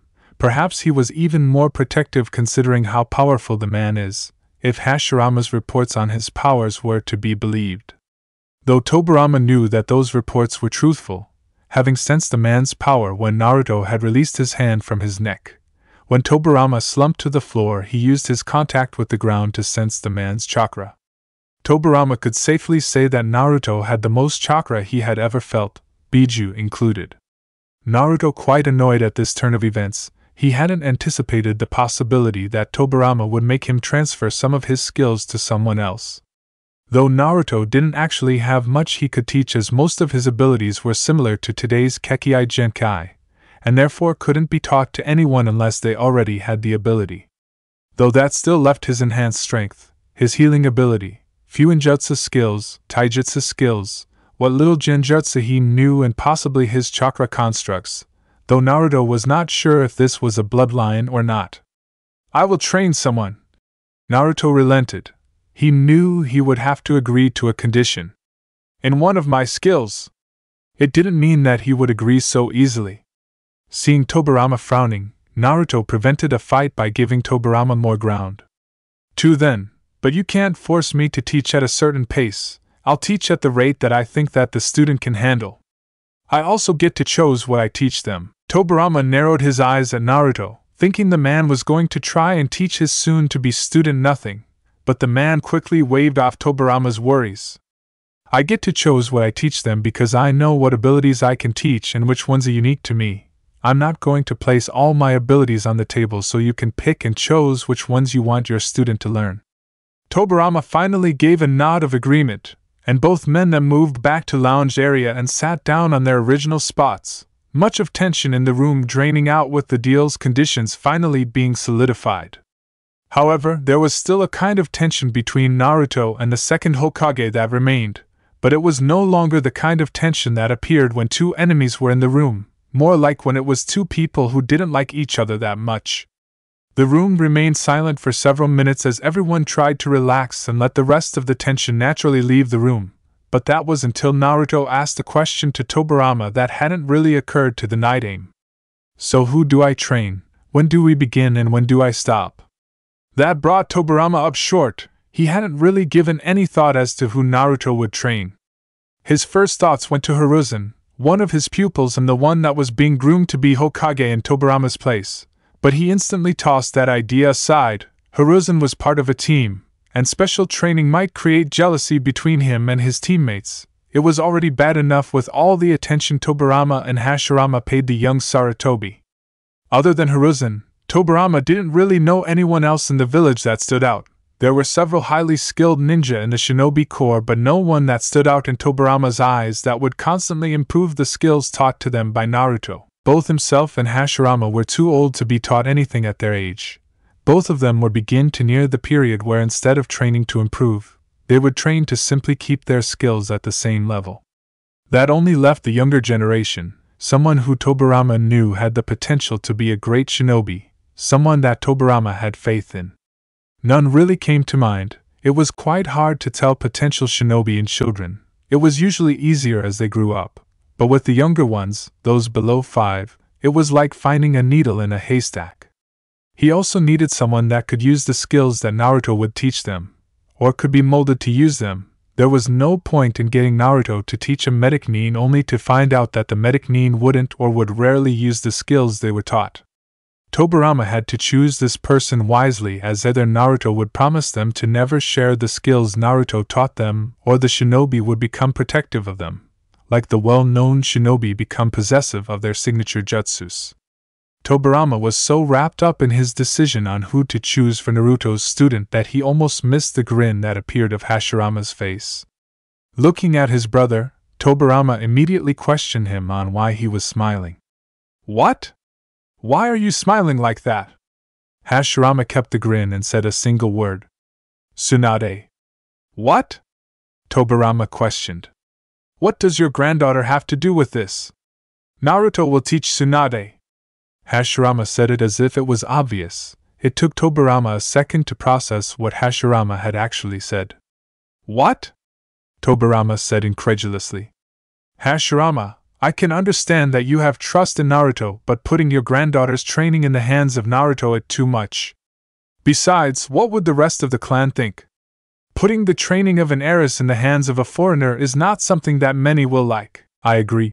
Haru spoke up, feeling quite annoyed with his father for putting his daughter's name forwards without consulting him first. Father, while you may trust Naruto with Tsunade, you have to understand that I do not. Besides, she is my daughter. Haru put special emphasis on the word my. And therefore, I get to ultimately decide who trains her and who doesn't. Not you, father. I know that you don't trust him, Hashirama said, waving off their concerns. But it doesn't matter. If we did agree on Tsunade being taught by Naruto, it would be 5 years away, giving you more than enough time to trust each other. Besides, here, a devious grin appeared on Hashirama's face, one that Tobirama only saw when his older brother felt that something funny was going to happen. It would only be fitting for a godfather to train his goddaughter. It took a whole minute for the words to set in before anyone reacted, and when they did, Hashirama had to strain himself to not fall off his spot on the couch. Tobirama was looking at him like he'd grown an extra head, an arm, and leg. Haru just stared at him with an incredulous expression on his face, his mouth partly opened, allowing flies in and out of his mouth. His own wife was also part of Hashirama's amusement. She had simply put her head into her hands and let out a sigh. Being around Hashirama for several years had desensitized her to most of the stupid things he did. Mito didn't know why Tobirama still reacted like he did. But Hashirama's favorite reaction was Naruto's by far. When the man had heard what Hashirama had to say, he immediately began choking on air and coughing as if he swallowed something incorrectly. Eventually, Naruto finished choking on whatever he was supposed to be choking on and simply looked at Hashirama before looking towards the ground while sighing and rubbing the side of his head with one hand. There's no way that I was Hashirama when he was younger. I wasn't that much of an idiot, the Senju clan had heard him mumble. Hashirama didn't know whether to take what he heard to be an insult or a compliment, so he pretended like he hadn't heard it. What? Haru exclaimed, rising to his feet. Father, this is going beyond the line. Appointing someone as Tsunade's godparent is something that Miki and I are supposed to do as her parents. Besides, while I can't speak for Miki, I can safely say that I don't fully trust Naruto. Hashirama could now see that he had crossed the line with his son by appointing Naruto as Tsunade's godparent, and that Haru was angrier with Hashirama now than he had been in a while. Seeing that this was starting to get out of hand, Hashirama tried to placate his son by explaining his actions, perhaps announcing the Naruto's new status as Tsunade's godparent the way he did wasn't the best idea. Getting off the couch and standing on his feet, Hashirama immediately tried to explain. Haru, look, I was just trying to look out for Tsunade. Haru cut Hashirama off. Don't you get it, father? I wanted to choose who Tsunade's godparents were. You just tried to take that away from me and hand me someone that I have only known for a day. Hashirama's son had his hands clenched into fists, and Naruto idly noticed that the knuckles were white. There was obviously more to why Haru was blowing up at Hashirama than simply because Hashirama chose Tsunade's godfather without asking. I was only trying to look out for Tsunade, as any grandparent would do. Hashirama's voice was starting to rise to match his son's voice, which was quite loud already. I wasn't trying to do anything without your permission. But it's the fact you tried that matters. It shows that you don't trust me and my judgment over whoever I would pick as godfather. Haru yelled at his father. Naruto noticed that Mito and Tobirama were now trying to actively defuse the situation, Mito placing hands and trying to get him to sit down, while Tobirama did the same for Haru. And who would you pick? Hashirama's voice had now reached the level of Haru's. Who would you pick instead? Oh wait, that's right, there is no one else. You barely know anyone inside or outside the clan because you train so much. Who is there that you would trust enough to put as Tsunade's godfather? I could put Tobarama as her godfather, or Miki's father. You don't have to decide everything for me, father. I am a grown man. Both Hashirama and Haru had red faces. Based on how quickly this was heating up, both Haru and Hashirama had been repressing this for a while now. From what Naruto could tell, Hashirama still thought of Haru as a child and didn't trust him as a man. This had obviously been slowly boiling over and was now finally spilling over the side. Deciding that this was now a more family moment, Naruto silently stood up, drawing attention from those in the room, before making his way to the entrance of the room where he stopped for a moment. This is obviously something that you need to sort out as a family.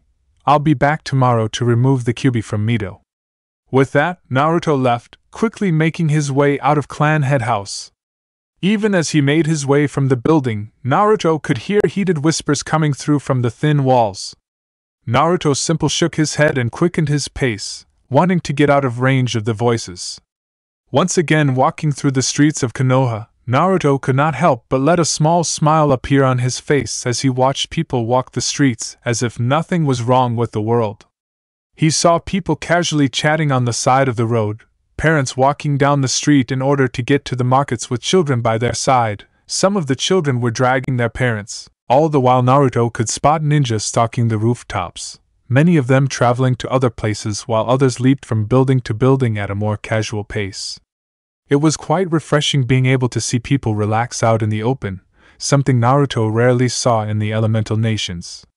The threat of bandits, fighting shinobi, or the odd rampaging Biju caused many people to fear the outdoors, but here, in Konoha, Naruto could see that many of these people felt completely safe within the city walls under the protection of shinobi. Naruto could make out what could only be the Hokage Tower in the distance along with what appeared to be two faces carved into the side of the cliff face that the village hugged. One was complete and looked surprisingly like Hashirama while the other looked to be nearing the end of its construction period and resembled Tobarama, the unusual forehead protector giving away the second Hokage easily. Looking away from the faces of rock, Naruto then began to make his way towards the more forested regions of Konoha, wanting to secure a place before nightfall arrived. Naruto made his way through the streets of Konoha by weaving through the crowded streets, dodging in between people with ease, his training having more than one benefit. As he made way towards the forest, Naruto noticed the building begin to thin out, becoming less and less numerous until the only reason Naruto knew that the way he was going wasn't abandoned was because of the path that he was traveling on was man-made and looked slightly worn. Following the trail, Naruto found himself face to face with a large metallic fence that seemed to surround the forest. Gates were posted in regular intervals from what Naruto could see. Looking at a sign posted next to the gate, Naruto could make out the writing on the board, albeit barely. The sign was poorly maintained, only attached to the gate at a single point and was barely attached. Whether this place was abandoned or simply poorly maintained, Naruto didn't know. Either way, Naruto found out where he was staying for time that he was staying in Konoha.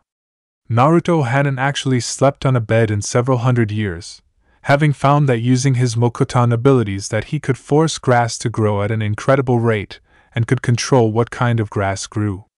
Using this, Naruto made a certain type of grass grew wherever he wanted to sleep. This grass was always incredibly soft and was quite comfortable to sleep on. Since then, Naruto had never slept in a bed, not only preferring nature over the boxes that people were starting to call houses, but also finding that the grass was more comfortable than most beds. Looking closely at the hanging sign, Naruto could just read the words. Training Ground 44, the Forest of Death. Naruto read to himself. Ha, cozy. Choosing to avoid breaking down the gate to get in, Naruto simply leapt over the tall fence using chakra to assist in his jump. Landing with a small thump on the ground, Naruto then made his way further into the forest to try and find a suitable spot to sleep. Keeping his senses opened, Naruto entered the forest. The ancient man wasn't stupid enough to disregard the name of the place he was in. While he doubted that there was anything that could damage him, let alone kill him, it would be best to keep his guard up just in case. This turned out to be a wise thing to do, as in less than 100 meters in, Naruto felt a chakra signature moving towards his position. The chakra signature was relatively small, the body that it was housed in was not. It was easily 5 times larger than Naruto, and seemed quite long. Readying himself, Naruto looked towards direction he felt the signature coming. As it got closer, Naruto was able to get a view on just what he was up against. It was large, long, having a relatively flat body and hundreds of scuttling legs that propelled it forward along with twin antennae that protruded from its head. Naruto lazily leapt to the side to avoid the creature's charge. This was nowhere near fast enough to startle him. Seeing that it missed, the giant centipede turned around and tried again. Naruto raised an eyebrow at the centipede's choice of attack, not knowing whether to feel insulted that the large creature thought that he would be taken out by the same attack, or curiosity at how it got as big as it did and not be summoned. The giant centipede didn't have enough chakra to be even considered as a summon, nor did it have the intelligence either, yet it was as large as many of the boss or clan head summons. Quite strange for it to be found out here. Naruto could only theorize that it was the environment that affected its growth.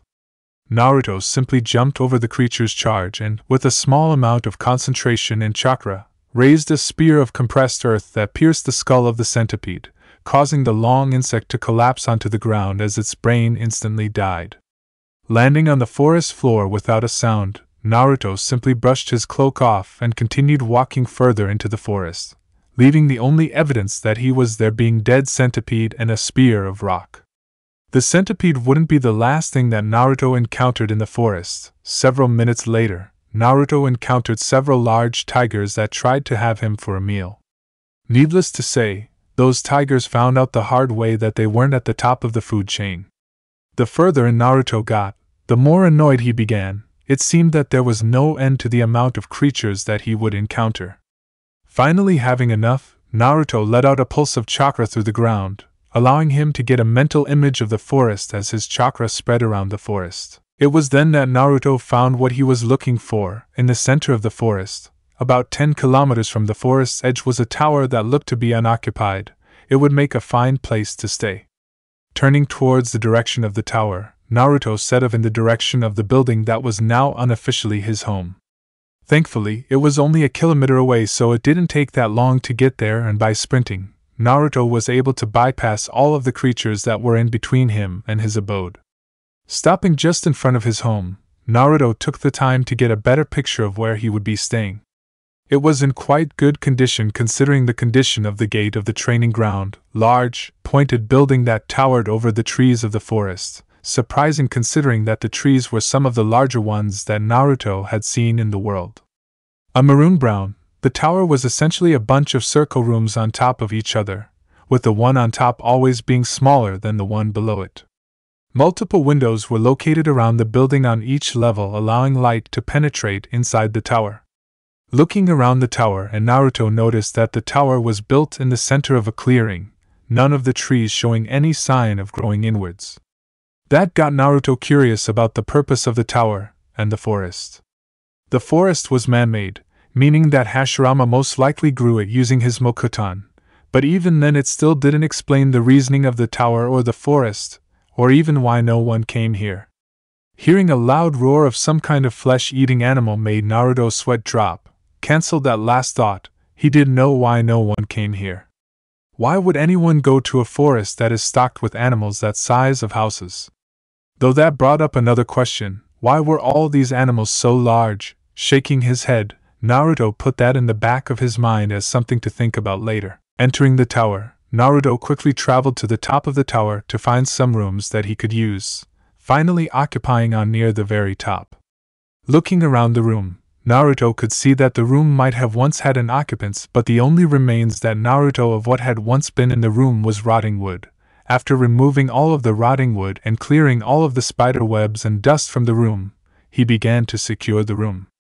He inscribed various seals around where he was sleeping, from simply arrays that prevented people from opening doors to seals that would alert him if something above a specific size or a certain amount of chakra was around the premises. Naruto then sprouted grass from the floor, but made sure to do it slowly, not knowing the integrity of the floor and if it could cave in. Taking off his layers of clothing until he was bare-chested and clad in long pants, Naruto then went to bed on the soft grass, wondering what tomorrow would bring. He could only hope that it had less surprises than today. It was in the late morning that Naruto found himself walking back through Konoha towards the Senju compound with his hood up once more. The streets were beginning to crowd as many people began shopping from the various stalls and businesses that lined the street. Naruto could hear the cries of vendors as they tried to sell their products to a passing customer, and casual chatter of people as they went about their day. Walking past the citizens of Konoha with purpose, Naruto was idly aware of several ninja observing him from the rooftops. They were quite good, having better stealth skills than most, but to a man who had lived longer than 20 men combined, they may as well have been babies trying to spy on an adult. Even so, Naruto made no sign that he sensed their presence, believing that they were most likely sent by Tobirama to watch him and report back. Naruto made it to the Senju clan's compound without a fuss and strolled through the front gates, the guards on duty making no move to stop him, whether on orders from Tobirama or because they realized that they couldn't do anything. Naruto didn't know. He made his way leisurely past the various homes of the Senju with a few people looking at him as he made his way towards the clan head's house. Stopping at the front door, Naruto raised his hand and knocked on the wood of the door before waiting for someone to answer his knock. Surprisingly, it was Miki who did. Coming to the door with his supposed goddaughter in one hand, she gave him a smile as she stepped to the side to let him into the house. "Good morning, Naruto," she said with a smile on her face. "Did you sleep well? Haru told me that they never found you a place to sleep in yesterday?" Her face twisted from a smile into a worried frown. "Where did you sleep?" Naruto gave her a small smile to ease her worry. He had to admit that he was slightly impressed with this woman. Naruto could tell that she trusted him to an extent that was surprising considering that they had only met the day before. "I'm fine, Miki, don't worry. I found a place to sleep in a forest." "Are you sure?" the blonde-haired woman insisted. "It would be no trouble at all to find you a place to sleep." Her face broke into a small smile again as Tsunade started babbling excitedly, and reached out to Naruto. "It appears that Tsunade would like to have you around." Naruto had a happy smile appear on his face as he looked at the child in the woman's arms. Looking at Tsunade reminded him of his own children, Kazama and Mushiya. They both were the same at her age. Looking around, wanting to grasp at everything, it was something that annoyed Naruto to no end, especially when they began to pick things up off the ground and put it in their mouth. "Perhaps some other time, Miki, but right now I have something urgent to do." Naruto said the words with a smile, but his tone told Miki that he needed to leave without seeming rude. Miki picked up on this and pulled Tsunade back to her as the baby kept reaching out to Naruto. With a smile, Miki directed Naruto to the room in which Mito, Hashirama, Haru and Tobirama were in. "They are in the clan head's study. It's to the end of the hall with a wooden door at the entrance." Naruto took several steps towards the hall before looking back and asking Miki a question. "Are you coming?" Naruto questioned. Miki shook her head. "I have no place in shinobi-related affairs, and while I could be in the room, I don't think that Tsunade would be able to be quiet and sit still long enough for the meeting to finish." She finished her sentence by looking down at her daughter and tickling her exposed belly, causing the child to giggle and squirm in her mother's grip. Naruto said goodbye to Miki with a smile before he moved off down the hall. Naruto truly liked the woman. She had a motherly look around her that reminded him of Reina. It was a look that said that she would do anything for her children even if it was beyond her capabilities, and that was something that Naruto could respect. The door to the study was easy enough to spot, a brown wooden door just like Miki said. With a knock and hearing a come in from the inside, Naruto opened the door and entered the room. It wasn't a very large room, but it wasn't small either, having enough room to fit in 2 bookcases that lined the walls, a desk and chairs that faced each other along with several decorations located on the walls and desk. A window on the far wall, opposite to the wall with door, allowed light to stream in and bathe the room. The bookshelves had many books, and scrolls as well. Naruto didn't try to read any of the titles that were displayed on the spines of the books, but caught several words that were mostly related to the shinobi arts. Several of the scrolls and books looked quite old. Some looked like they were only being held together by glue, while Naruto could see the remains of several books and scrolls that had fallen to time and broken apart. There were also several scrolls on non-shinobi-related subjects like politics and business, even some subjects like maths or science. If Naruto were to hazard a guess, he would say that this was the Senju clan head library or something similar to it. The chair behind the desk was occupied by Hashirama. He sat there with his arms resting on the desk and an uncharacteristically serious look on his face. The former Hokage looked troubled and worried, most likely thinking about the process his wife was about to go through, so it was natural that Hashirama would be worried. Tobirama stood to the side of Hashirama clad in what Naruto could only assume to be the Hokage's uniform, or some sort of official wear that Tobirama owned, but it was most likely the Hokage's robes. Naruto had to withhold a small snicker as he looked at the clothes, though. Naruto had to admit that the robes looked incredibly unpractical. Tobirama seemed to agree with Naruto's thoughts, as he looked quite uncomfortable in the robes. Haru was standing on the other side of Hashirama, and seemed a bit uncomfortable being in the room, but Naruto could tell that it had more to do with being in such close proximity to Hashirama. There was obviously things that have yet to be resolved between the two. Mito stood behind Hashirama's chair and looked nervous, though that was definitely expected. The woman was about to have a biju removed from her gut, not an everyday occurrence. Even so, she looked remarkably composed. It was only her eyes that betrayed her, showing the world just how vulnerable she felt. Moving towards the desk, Naruto sat down in the chair that faced Hashirama on the opposite side of the desk. Wanting to get through this quickly, Naruto decided to start the conversation. "So, when are we going to leave?" "In a minute," Hashirama replied. "But before you do, I'd like to know just exactly how you're going to remove her biju without killing her." Naruto could see that the Senju clan head was quite worried about his wife, and was asking this for some assurance that Mito would be okay. Naruto nodded towards Hashirama and then looked past him to Mito. "What I'm going to do is essentially heal you as I remove the kyubi from your stomach. I plan to remove it slowly at first, and then either increase or decrease the pace at which I remove based on how fast your body heals." Naruto explained, but almost immediately Tobirama had to put in his say. "That won't work. We've already heard rumors of other hidden villages trying that and failing. They couldn't heal the jinchūriki fast enough and the extraction killed them." Naruto looked at Tobirama with an annoyed expression on his face. "Could you not take down my ideas without hearing them out completely, please?" The tone was sarcastic and told Tobirama and Hashirama that Naruto was not in the mood right now. Naruto had put up with Tobirama and his pride, but today he wasn't going to take it. When Tobirama let out a slow nod, Naruto continued. "Thank you. As I was saying, I will heal you as I extract the kyubi using methods that are only available to me." Here, Naruto shot a pointed look to Tobirama.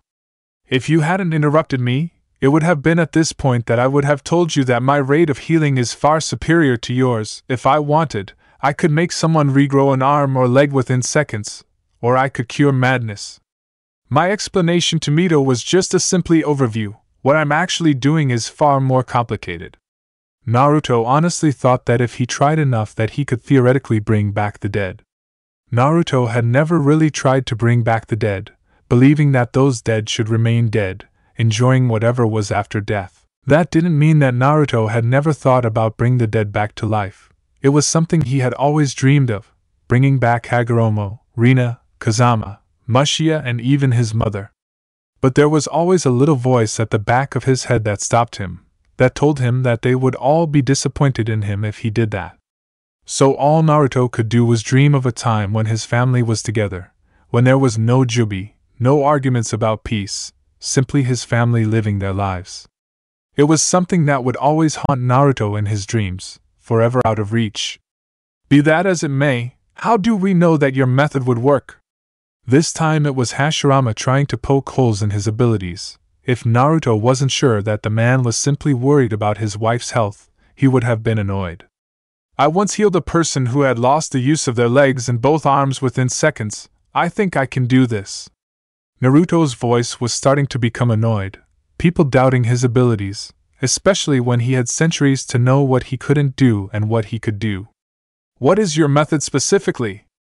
questioned Mito, speaking for the first time since Naruto had entered the room. Naruto looked at her for a second before launching into his explanation, but keeping it short and to the point. I will manipulate your body to a point, forcing your body to heal while combining it with my own healing ability. This will support your body, keeping your body from being destroyed as the Kyuubi's chakra exits your body. Naruto's face then changed to a slightly angry look. However, this will not stop the pain you will feel.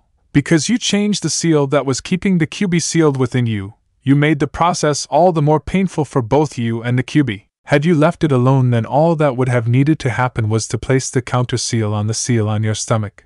But your seal makes it so that in order for the Kyuubi's chakra to be removed, it must come out through your chakra pathways.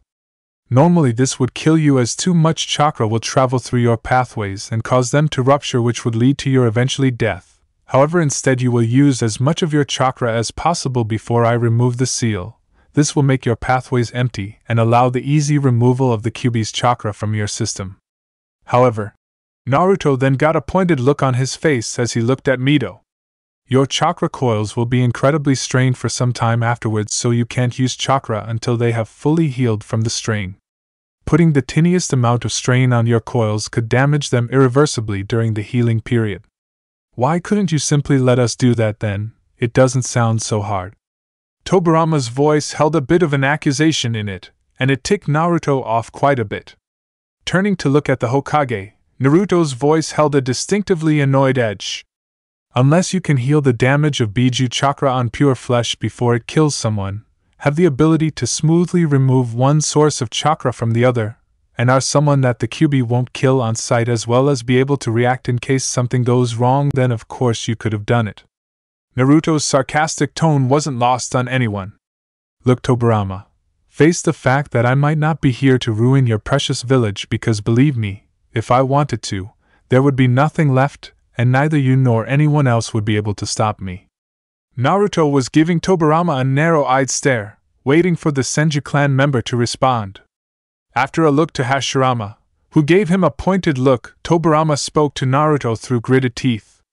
I am sorry, Naruto, for my behavior yesterday. The apology was reluctant, half-assed, and didn't say what Tobirama was sorry for exactly, but Naruto didn't point that out, at least verbally.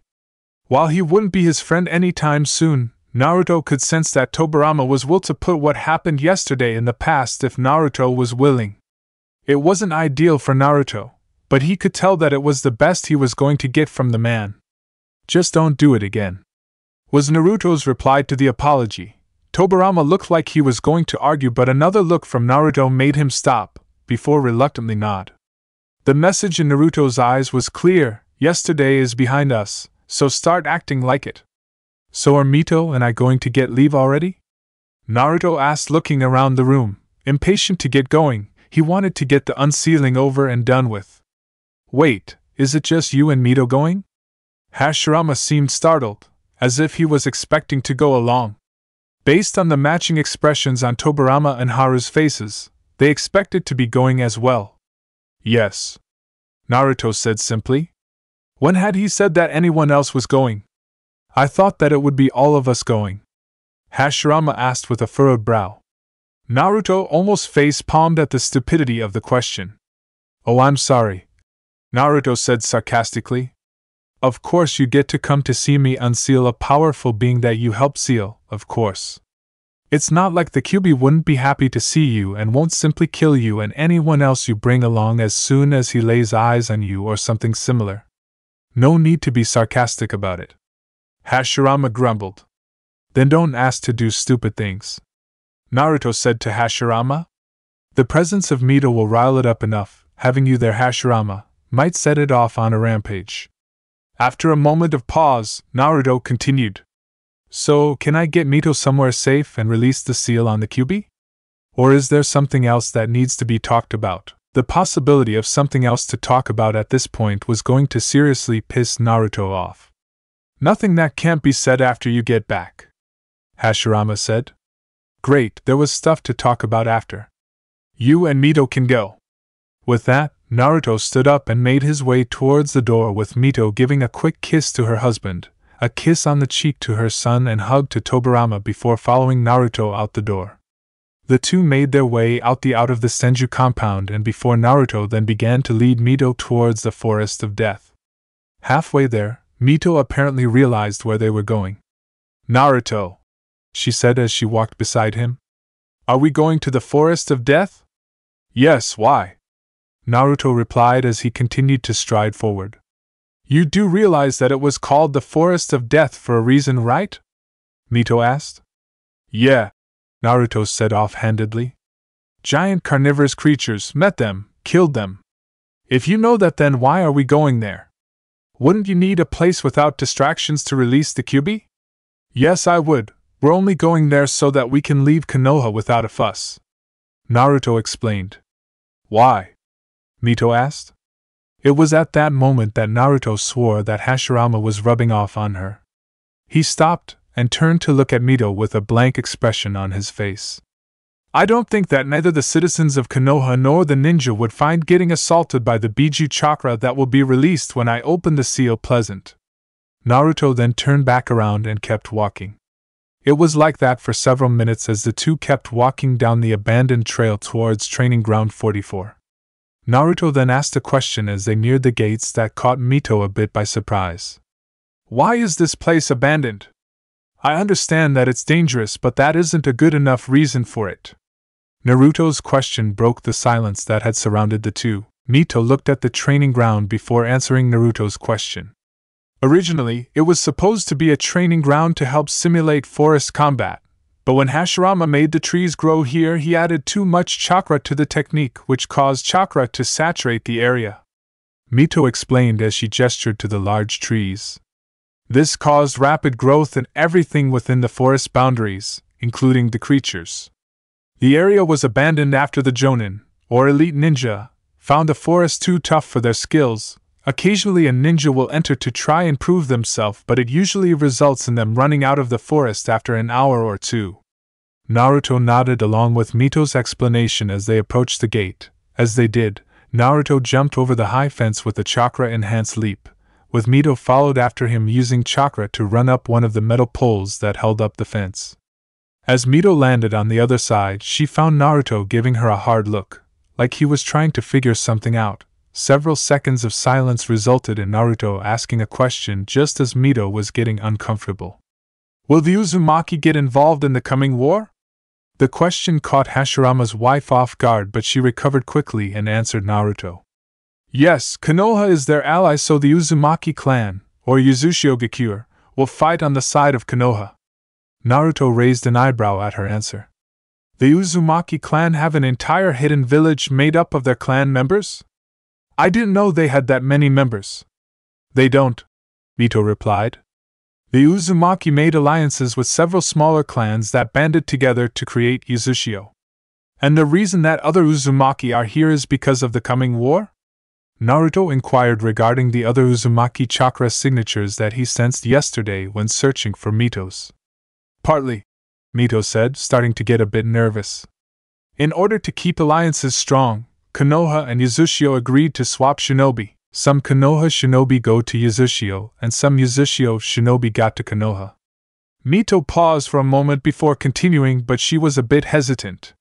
Why are you so interested in the Uzumaki clan? Every once or twice I got to the Uzumaki clan had helped them with their process with seals or simply to see how they're doing. I like how they valued family overall and were peaceful. Or at least they used to be peaceful. The last part Naruto muttered to himself. While he couldn't fault the Uzumaki, Naruto couldn't help but feel a burst of anger at the fact that the Uzumaki would be fighting in the pointless war. Though Naruto couldn't say that he wouldn't do the same in their position. If one of Naruto's friends were fighting in a war that they didn't start, then Naruto would help them. It was for this reason that Naruto didn't know whether to feel proud of his descendants or ashamed. Proud for helping their allies in the face of potential war, or ashamed for fighting in a war that was simply a bid for power. Let's get going, Naruto said, gesturing towards the forest. We'll go in there for cover before I take us somewhere isolated.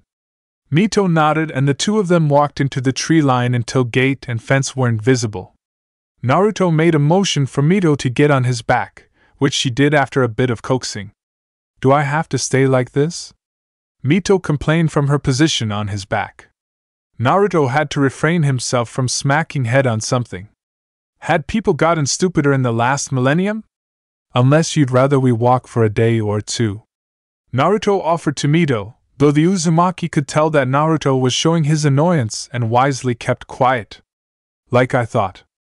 Naruto then channeled sub-elemental chakra through his pathways, his body then being bathed in a yellowish glow as the advanced nature transformation took into effect. Mito watched open-mouthed as Naruto's body glowed. Having never seen something like this happen before, she was about to ask what was going on before Naruto offered her one last piece of advice. Hold on tight. With a flash of yellow, they were both gone, with no evidence that they were even there to begin with. When the world finally stopped spinning and her surroundings finally came into focus, Mito fell backwards, off Naruto's back, and onto the grass-covered earth with a groan. Sitting up with her hands supporting her back, Mito took the opportunity to look around and maybe make sense of where Naruto had taken her. The first thing that was obvious was that they were on a hill, surrounded by forest in all directions with several rivers that snaked off in several directions around her. Konoha wasn't visible in any direction that Mito looked, the familiar Hokage monument not even a speck on the horizon. This unsettled Mito as the Uzumaki had come to find the atmosphere of Konoha comfortable since she had first visited after she had married Hashirama. Turning back to Naruto, she found the ancient man looking around at the forest below with a critical eye, most likely sensing to see if there were any people or animals that might interfere with the unsealing of the kyubi.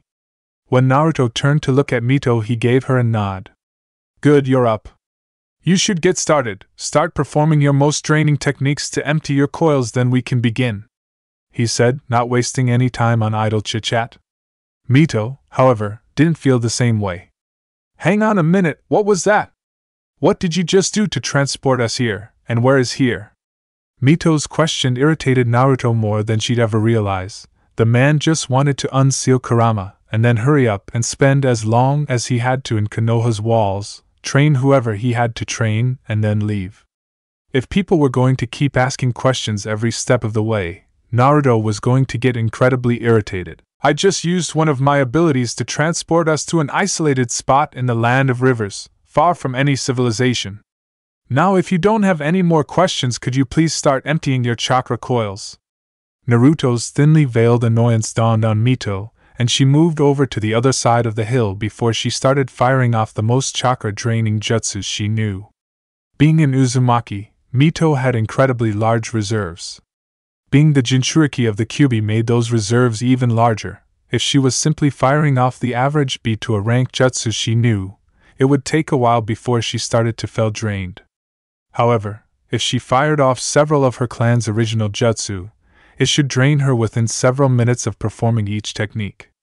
Uzumaki, considering that they had such large reserves, never really paid attention to how much chakra is used in every attack they do, as the majority of Uzumaki can go on for hours casting jutsu that would leave other ninja drained in minutes. Their own, clan-made, jutsu reflected this, consisting of many chakra-heavy techniques that could cripple any lesser ninja. It was now that Mito was thanking her clan and their chakra-taxing jutsu as she fired several balls of water from her mouth into the sky. While many of the jutsu that originated from the Uzumaki appeared to be the same as the techniques they were based off, there were differences that only showed themselves when you were being hit by one. With Uzumaki techniques, the water used was far more condensed, the fire was much hotter than other fire jutsu, rock techniques were more solid, wind jutsu were thinner, which allowed for sharper cuts, and lightning attacks were fast and stronger than their originals.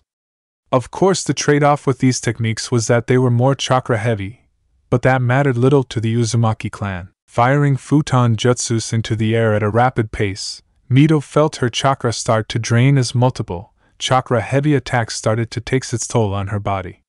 Shooting off another 2 jutsu in quick succession, and Mito felt her chakra levels drop lower. It took almost 24 more jutsu, but Mito finally brought her chakra levels to the point where she was running on empty. Turning around to face Naruto, she had enough time ponder why she didn't see him when she felt something collide with the back of her neck, causing her world to turn black.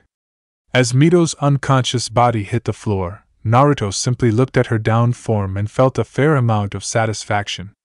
Can't say that I haven't wanted to do that, Naruto murmured to himself.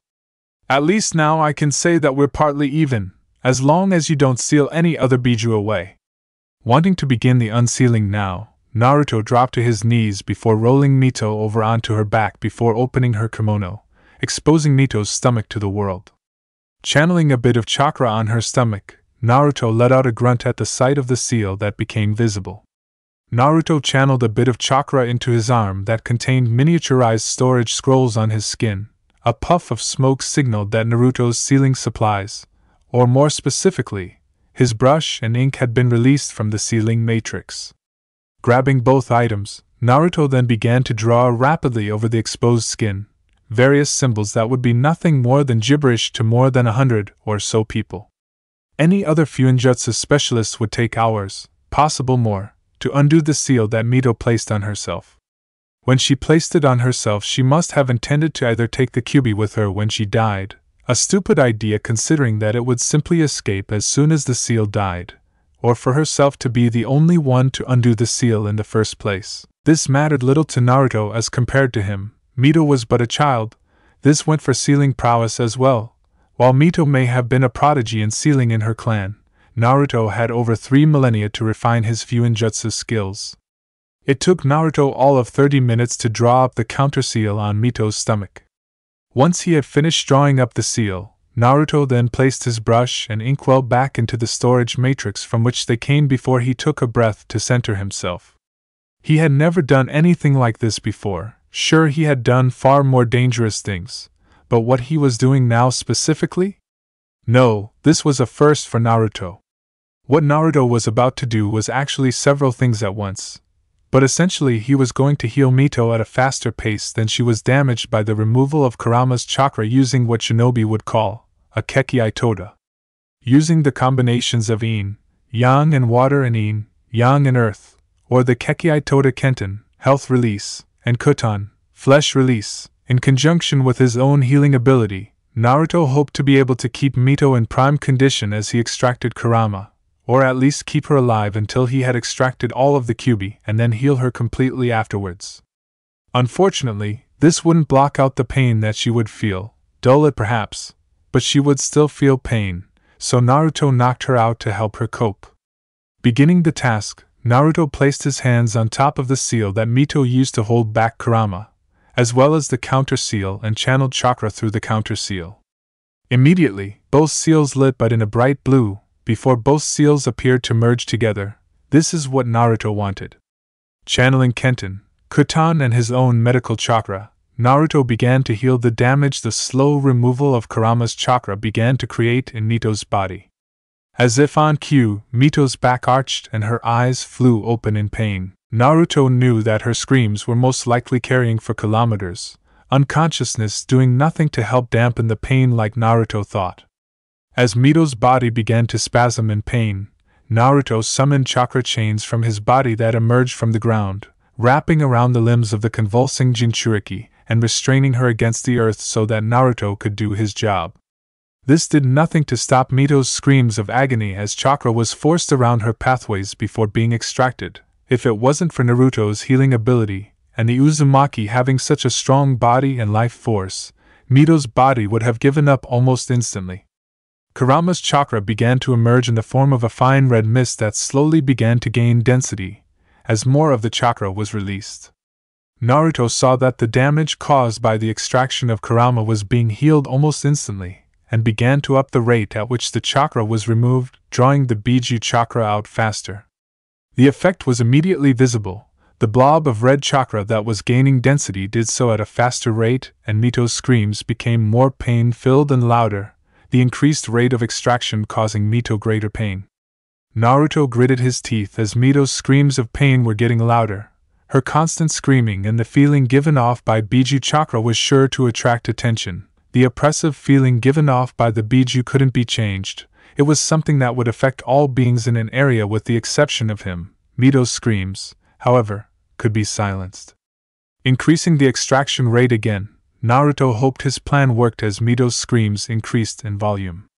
Inside the head of the jinchūriki, Mito's mind began to register that the pain wouldn't stop anytime soon and that the signals sent by the nerves weren't going to stop, and so, in the interest of preserving Mito's sanity, it made her lose consciousness and placed her in a mild coma. In the outside world, Mito's body suddenly went slack.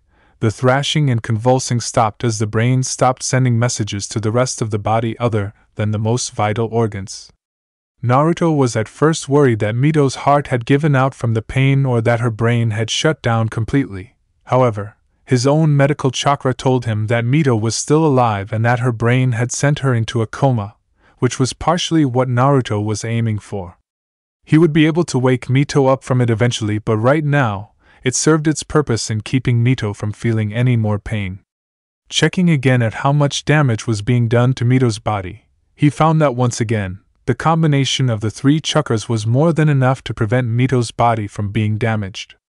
Wanting to speed this up even more, Naruto increased the rate of extraction again. Already the amount of Kurama's chakra removed from Mito was reaching nearly 50%, so it was only a matter of time before the rest of it was removed, and only an hour or 2 had passed since the start of the extraction. However, it appeared that Naruto wasn't going to be able to finish the unsealing without interruption, as several chakra signatures appeared at the edge of his senses and began to move inward, towards Naruto's position. Naruto had to suppress a growl of irritation. They were most likely from the small hidden village that had taken up residence in the land of rivers, Tenki or something or other. Naruto didn't really care. What did matter was the reason they were coming this way. They were most likely drawn to the feeling that Kurama's chakra gave off, thinking that it was a bijou that was missed, and saw this as their opportunity to attempt to seal one way. Not that Naruto would let them, even if they actually could. The seal masters in this squad of ninja were most likely making the same mistake as Mito had and didn't actually have the necessary skills to seal Kurama away. Naruto focused back on Mito and keeping her alive. The deal had been that Mito was to be alive by the end of the sealing, and he didn't think that a bunch of ninja attacking him midway through was a good enough excuse as to why Mito died. He was the brother of the Sage of 6 Paths after all. It took barely an hour for the several signatures to reach his position on the top of hill. By that time, Naruto was wondering why people thought ninjas were so powerful. He could have traveled the exact same distance in less time than them. Naruto lazily raised an eye from his task to observe them as they appeared in front of him, several meters away. The approaching shinobi wore a mirror similar to the kind worn by Konoha shinobi, with long black pants that were tapped around the thighs where weapon pouches were placed. All of the 7 shinobi that appeared were in their late 20s, early 30s from the looks of it, meaning that they were most likely the elite ninja of their village, which only enforced Naruto's guess that they were here for the bijou that he was releasing. All in all, they looked incredibly similar to Konoha shinobi, with the only noticeable difference being the symbol on their forehead protectors, which, instead of being a leaf shape like Naruto had seen in Konoha, looked like a crude drawing of a house with 2 lines above it, showing their allegiance to the hidden village of the land of rivers. "Who are you and what are you doing here?" The man, who Naruto could only assume was the leader, said to him in what was supposed to be a demanding voice, but the presence of Kurama's ever-growing chakra seemed to take the wind out of his sails. "Oh, nothing," Naruto said offhandedly. "Just minding my own business, but really I should be asking you that. After all, I was here first." Naruto's focus was mostly on Mito right now. He was so close to removing all of Kurama's chakra that he could taste the finish. "We are here to take that bijou for our village," announced one of the ninja behind the leader. The one seemed to have the arrogance of a noble. "And nothing you do will be able to stop us." Naruto raised an eyebrow at the arrogance of the ninja. Not that any of them saw it, with Naruto's head facing Mito as he continued to extract Kurama. It appeared that there were about to be several less ninja in the land of rivers. He would not let anyone enslave his family again. "Well, then I'll have to kill you," Naruto said without looking up. A wall of earth formed out of the ground and made a barrier between Naruto and Mito and the ninja after Kurama. However, Naruto was correct when he guessed that the shinobi that were confronting him were the elites, as they reacted immediately, all of them diving out of the way in case of a counterattack before 4 fired off wordless water jutsu. Naruto didn't really know what it was called, only that it condensed water into a ball before firing it out of the user's mouth. The balls of water did nothing other than dissipate against the wall of earth before Naruto responded with small pellets of earth that shot out of the earthen wall that protected him. The pellets moved at high speed and were made of condensed rock to help penetrate objects. 2 of the ninja were killed immediately, a pellet straight through the head for a quick death, another was hit in the neck, he would bleed out within the minute. The other 4 managed to avoid the projectiles of condensed rock, their experience telling them a second earlier than their comrades allowing to escape the projectiles. It was once again thanks to their experience that the 4 remaining shinobi managed to avoid the spears of earth that erupted from the ground in front of them, all of spears poised to kill the targets. Naruto wasn't exactly trying very hard to kill them, he knew that they would never have a chance at taking Kurama. He had all of them in range of his senses, so there was nowhere they could hide from him. Naruto simply figured that Kurama might need someone to take out his anger on, since Naruto couldn't let Ninetales take it out Mito. However, Naruto had no reservations with the 4 surviving ninja that were currently dodging Earth's spears from the ground. "Damn it, Hiroku!" the leader swore. "Do something about these spears!" The leader was apparently getting angry about not getting anywhere. "On it, boss," Hiroku said. The elite ninja avoided a spear and went through several hand seals before slamming both hands onto the ground. Earth release, earth shaking palm. The ground shook as the jutsu tore into the earth, upturning earth and destroying the land around the center of the technique. The jutsu forced Naruto to drop his earth wall and focus on keeping the earth around his position stable, which, although wasn't hard to do, was quite annoying for Naruto. But as he focused on Mito again, Naruto broke into a smile. The last of Kurama's chakra was finally draining out of Mito. Naruto stopped healing Mito and watched as the last of the chakra drained out of Mito and into the now incredibly large blob of chakra that began to take shape into the infamous nine-tailed fox. He could idly feel the ninja behind him beginning to panic at Kurama being free, most likely because he killed their seals expert with the rock pellets. Just because he was confident that they wouldn't seal Kurama didn't mean that Naruto was going to take any chances. With a flick of his finger, a set of earthen pillars sprouted from the ground, slamming into the ground with speed that elite ninja couldn't predict, launching them away from Naruto and the released Biju. Kurama could find them later. Finally, Naruto saw Kurama's head take form, along with his legs and tails, meaning that Kurama was finally free. Naruto couldn't force the smile off his face as he looked upon the strongest of the Biju, who was currently inspecting his body. "It's good to see you free, Kurama," Naruto said to the Kyuubi, causing the Biju to pause in its inspection of its body and turn to Naruto. Naruto didn't honestly wonder how Kurama would react now that he was out of Mito, but whatever it was, Naruto was sure that he would most likely deserve it. Kurama looked at Naruto with an unreadable expression before it broke into a small smile in his features, which looked quite menacing on his features. "Thank you, Naruto. You kept your promise." Even when he was talking in a kind voice, Kurama's voice sounded incredibly deep, a side effect from being so large. Naruto's smile turned sad. "I shouldn't have had to make that promise in the first place, Kurama. You should have never been sealed in the first place." Naruto shook his head in self-loathing. "It is a mistake that I will carry with me for the rest of my life. While that may be true, and I will hold you to that for a while," Kurama grumbled, his eyes narrowing in anger at the reminder, that quickly turned back into a slight smile, though Naruto could see that it was slightly forced. "But you still kept your promise and freed me. I thank you for that." Here Kurama's smile stretched that little bit wider and looked real, unlike before. "Uncle." Naruto's face gained a tick mark and Kurama began to release a booming laugh at the facial expression. "What is it with you Biju and calling me uncle?" Naruto growled in faux annoyance. While the name was annoying, Naruto couldn't deny that he liked being called uncle almost as much as he liked being called father. "Because we like the reactions." Kurama grinned at Naruto before his smile turned slightly sad. "And because I want to say it one last time before I leave." Naruto's head dropped forward at Kurama's words. He knew that the Biju would go into isolation. It's what Kurama did when something bad happened. It's what he did after Hagoromo died. Naruto paused for a second, wondering if he was just wasting breath before he decided that it was better to be rejected than not ask at all. "Just promise that you'll visit me one day," Naruto asked. "You don't have to agree, but just think about it." "I will think about it," Kurama promised before he began growling. "In the meantime, I need to go find some stuff to destroy." At this, Naruto let out a little smirk. "There are some people down the hill that thought they could seal you. You can destroy them as much as you want. Just remember to find a good place to rest afterwards." "Yes, mother." Kurama shot back as he leapt at the now retreating ninja. "Come back, I only want to play. I won't rip you limb from limb at all." The Nine-Tails' footsteps shook the earth and only made the ninja run faster.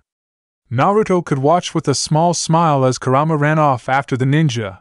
He was happy that Kurama was now free. He felt like a massive weight was lifted off his shoulders. Turning back to Mito, he picked her up bridal style before giving a last look at the rampaging Kurama before turning back to look at Mito's face. It was quite hard to forget that she was in a coma.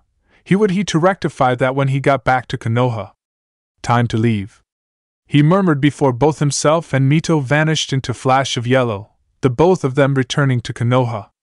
If Naruto had stayed a little longer, he would have seen Kurama turn back to look at the hill that Naruto was just on. "I'll see you again, Naruto. Just don't do anything stupid in the meantime." With that, he went back to chasing those ninja, a sadistic grin on his face the entire time. Chapter 10. Appearing back in the Forest of Death, Naruto took a second to breathe a sigh, feeling his shoulders sag as an invisible weight was lifted off them. He'd done it. He'd righted a wrong that had haunted him for a number of years. Kurama was finally free. The white-haired man felt better than he had in a long time. His conscience felt clean. The weight in his arms made Naruto shift his focus back to the person he was carrying, Mito Uzumaki, the former jinchūriki of the Kyuubi. She was incredibly still, like a corpse, except she was breathing and warm, the only sign that she was alive. Otherwise, one might have mistaken her for being dead. However, she wasn't exactly living either, though if you wanted to get into it technically, she was alive. But specifically, she was in a coma. Something that could last for days, weeks, months or years, sometimes even decades. If Naruto had been anyone else, he would have rushed her to the hospital to get them to try and wake her quickly. If Naruto had been a medic nin, he would have cursed himself for putting her in this condition before trying to rouse her from her coma before making her rest as to not strain her body. However, he was Naruto Ōtsutsuki, the brother of the legendary Sage of Six Paths. He had fought a primordial deity and won. He had survived the test of time and to an extent, defeated death itself. Waking someone from a coma was only too easy for a man of his skills, though that didn't mean that he'd tell anyone that Mito had collapsed into a coma. That was something that Naruto would keep to himself. Placing the red-haired woman on the ground, Naruto placed both hands over Mito's face, so that his palms were almost just touching skin. As he did, Naruto began to channel Kenten, health release, chakra directly into Mito's head and therefore, brain. Contrary to what one might think when they first hear about Kenten, the specific Keki Toda doesn't only affect the more physical aspects of someone's health when applied. It also has the ability to heal the psychological damage that a person may gain. While a coma isn't a completely psychological affliction, it's a partly psychological disorder, and since Kenten chakra has the ability to heal both physical and psychological illness, it makes it the perfect solution to heal Mito's condition. However, unlike Naruto's own medical chakra, which only has the ability to heal physical wounds, the user of Kenten chakra has to know exactly what needs healing and where. It doesn't have the ability to seek out what pains the victim like Naruto's medical chakra, though when the two are combined, all problems are solved. It took a few minutes for Mito to awaken from her coma, not that she was aware that she had been in a coma. For her, it would have been only seconds between when she was last awake and the present. Mito's eyes fluttered open and she let out a groan, raising her hand to massage her head, though Naruto didn't particularly know why. His Kenten chakra should have healed any sort of headache that she might have been feeling. Perhaps it was an automatic reaction. Wah! What happened? Mito groaned as she sat up, cradling her head in hands. Her head was swimming. Her brain was processing things too fast for any of it to stick. Calculations, theories, all of it seemed to just race around her head, just out of reach for her to comprehend what it was. It was like a constant headache that didn't feel like a headache. I knocked you out so that you wouldn't have to deal with the pain of the extraction. but you regained consciousness during the procedure, and your brain made you lose consciousness again to escape the pain. Naruto's voice managed to find its way to her ears despite her brain still racing through calculations, though it was now beginning to rapidly decrease, like a sugar rush starting to wear off a child. We are now back in the forest of death. I woke you up a few minutes ago. Turning to look at Naruto, Mito processed what he had just said. So, the Kyuubi is gone? She asked faintly, whether she was still weak for some reason or simply having hard time believing that Kurama was no longer sealed inside her. Naruto didn't know, but he nodded anyway. Mito gave a small smile. Thanks, she murmured before she fell back, asleep. Naruto gave a sigh. Despite being able to heal her mental, Mito would still feel the mental exhaustion of what had transpired in the last few hours. Being a near immortal as well as being incredibly isolated for so long with only himself or Biju for company, Naruto had grown used to those he was around to be a bit more durable? Resilient? Either way, Mito fainting like she did seriously annoyed him to no end, and Naruto didn't truly know why. Sure, he was annoyed at her fainting, but it was something that he expected, yet even as he rationalized that she wasn't as tough as him, Naruto still felt annoyance at how easily she fainted. Being alive as long as he had, Naruto has had more than enough time to be observe, experience, and be exposed to some of the most painful things in the mortal world. Some of them happen accidentally, like when he let his guard down when he shouldn't have, while other times it was more deliberate, like the period in his life when Naruto began to create, test, and use poisons. The time only lasted for about a decade or so, but it was enough for Naruto to become incredibly knowledgeable in the art. During that time, Naruto made some of the most deadly poisons known to man. Even to this day, shinobi use many of his poisons for assassinations or to wear their opponents down quickly in battle. This only a decade or two after Kazama and Mushiya had both passed away, during one of the darkest times in Naruto's life, one that Naruto had locked the memories of it away into the darkest recesses of his mind. Brought on by his spiraling depression from the deaths of Kazama and Mushiya, it was a period when Naruto reveled in the pain of others, a time when Naruto wanted others to feel the pain that he had felt through his life. That period of time was one that Naruto still had nightmares about, a time when his dark side had reared its ugly head and shown Naruto just how far he could fall and what damage that Naruto could cause. Naruto eventually managed to pull himself from his obsession with poisons and became horrified at what he had created as well as what he had done. So much so that Naruto tried his best to destroy all evidence of what Naruto had created, not wanting to leave even an atom of what he had done left, but it had all been for naught. During the midst of the dark time, Naruto had begun to sell his poisons to the public, to soldiers, to anyone with coin, as well as the recipe that he had used to make them. He then sat back and watched as people put one another into agony, torturing each other. Naruto took advantage of the fighting that had once again begun to grip the land and used his poisons to add fuel to the fire. Naruto could have sworn that he could hear the screams of the tortured and the glee and the laughter of torturers echo throughout the world in his darkened state. It was bliss to his ears. Now, it made him want to be sick. Within a year, Naruto's poison recipe had managed to spread all over the elemental nations, making it impossible to get rid of his poisons completely. Naruto thought that Kami must have intervened at one point because his most powerful and potent poisons had remained absent from the poisons that Naruto had sold to the rest of the world. Even so, Naruto had almost broken down completely from the realization of what he had done, of all the pain and suffering that he had caused himself. For a period, Naruto had contemplated taking his own life. Thankfully, Naruto had managed to put that period behind him and tried to set things right as well as he could. For the next decade, Naruto had dedicated himself to creating antidotes to all of his poisons, for both those that he had sold to the elemental nations and those that Naruto had kept to himself. That then incited another period that Naruto spent as a healer, traveling the elemental nations and healing people as went, one so renowned that he was still known today, albeit under a different name. The rest of the world called him the Wandering Angel, because of his white hair. Quite ironic when he was the one who created the poisons that he purged from people's systems.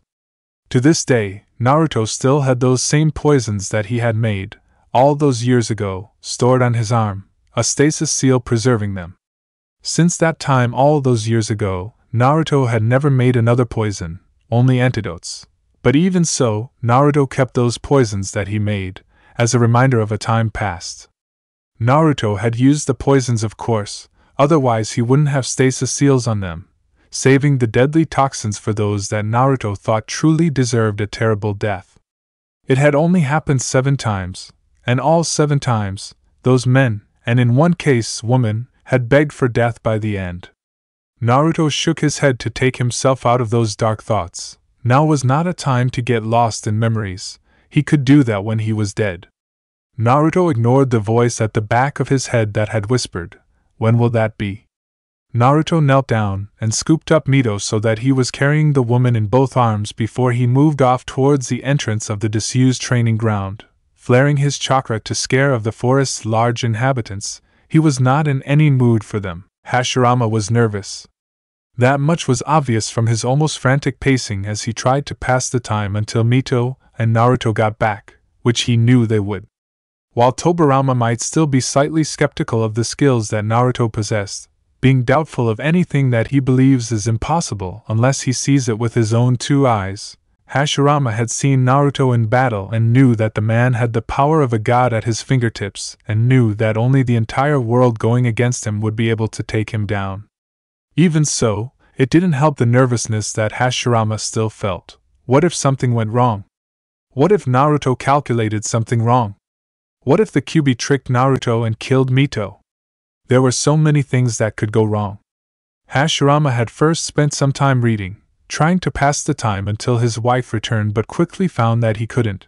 His mind constantly wandered back to whether Mito would be okay or not. Unlike Tobirama, Haru and Miki, Hashirama didn't have things to keep him busy. He couldn't bury himself in work like he was sure Tobirama was doing in order to hide his own feeling of nervousness. He couldn't be occupied by Tsunade like Miki and Haru were. Or he could, but he wanted to let the small family have their own moment. So instead, he was pacing in the Hokage's office, formerly his own, by now his brother's, waiting for news about Mito or Naruto. Tobirama had already informed all of Duty Chunin and Jonin that if they saw Mito or a man with white hair and a cloak that they were to inform either Tobirama or Hashirama at once. They had left the genin out of it, seeing as they would most likely be training or be on D-rank missions around the village. Tobirama was sitting at his desk working on some kind of new unit that he was looking to create in Konoha. From what Hashirama had managed to squeeze out of his brother, it was supposed to be a position above Jonin, acting as a kind of unofficial task force for the village. The idea was still incredibly rough and defiantly needed to be cleaned up in several areas, but it had promise. But discussing Tobirama's idea for a new position to be added in the ranking of the village wasn't enough to completely distract Hashirama from his original troubles. Thoughts about how Mito was still popped up in the former Hokage's head. Eventually, Hashirama had simply began to pace once more from one side of the office to the other. Tobirama was beginning to get annoyed with his brother's pacing. His brother's constant movements kept catching the eye of the highly skilled shinobi, and it distracting Tobirama from his musings about this new group that he was creating. He understood that his brother would be worried about his wife.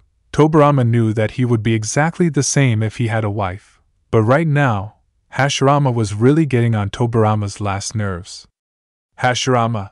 Tobirama barked from his spot behind the Hokage's desk. "Stop pacing! I understand that you're worried for Mito's safety, but pacing like that won't do anything." Hashirama stopped at his brother's words and let out a sigh. "I understand that, Tobirama, but I can't stop worrying for Mito.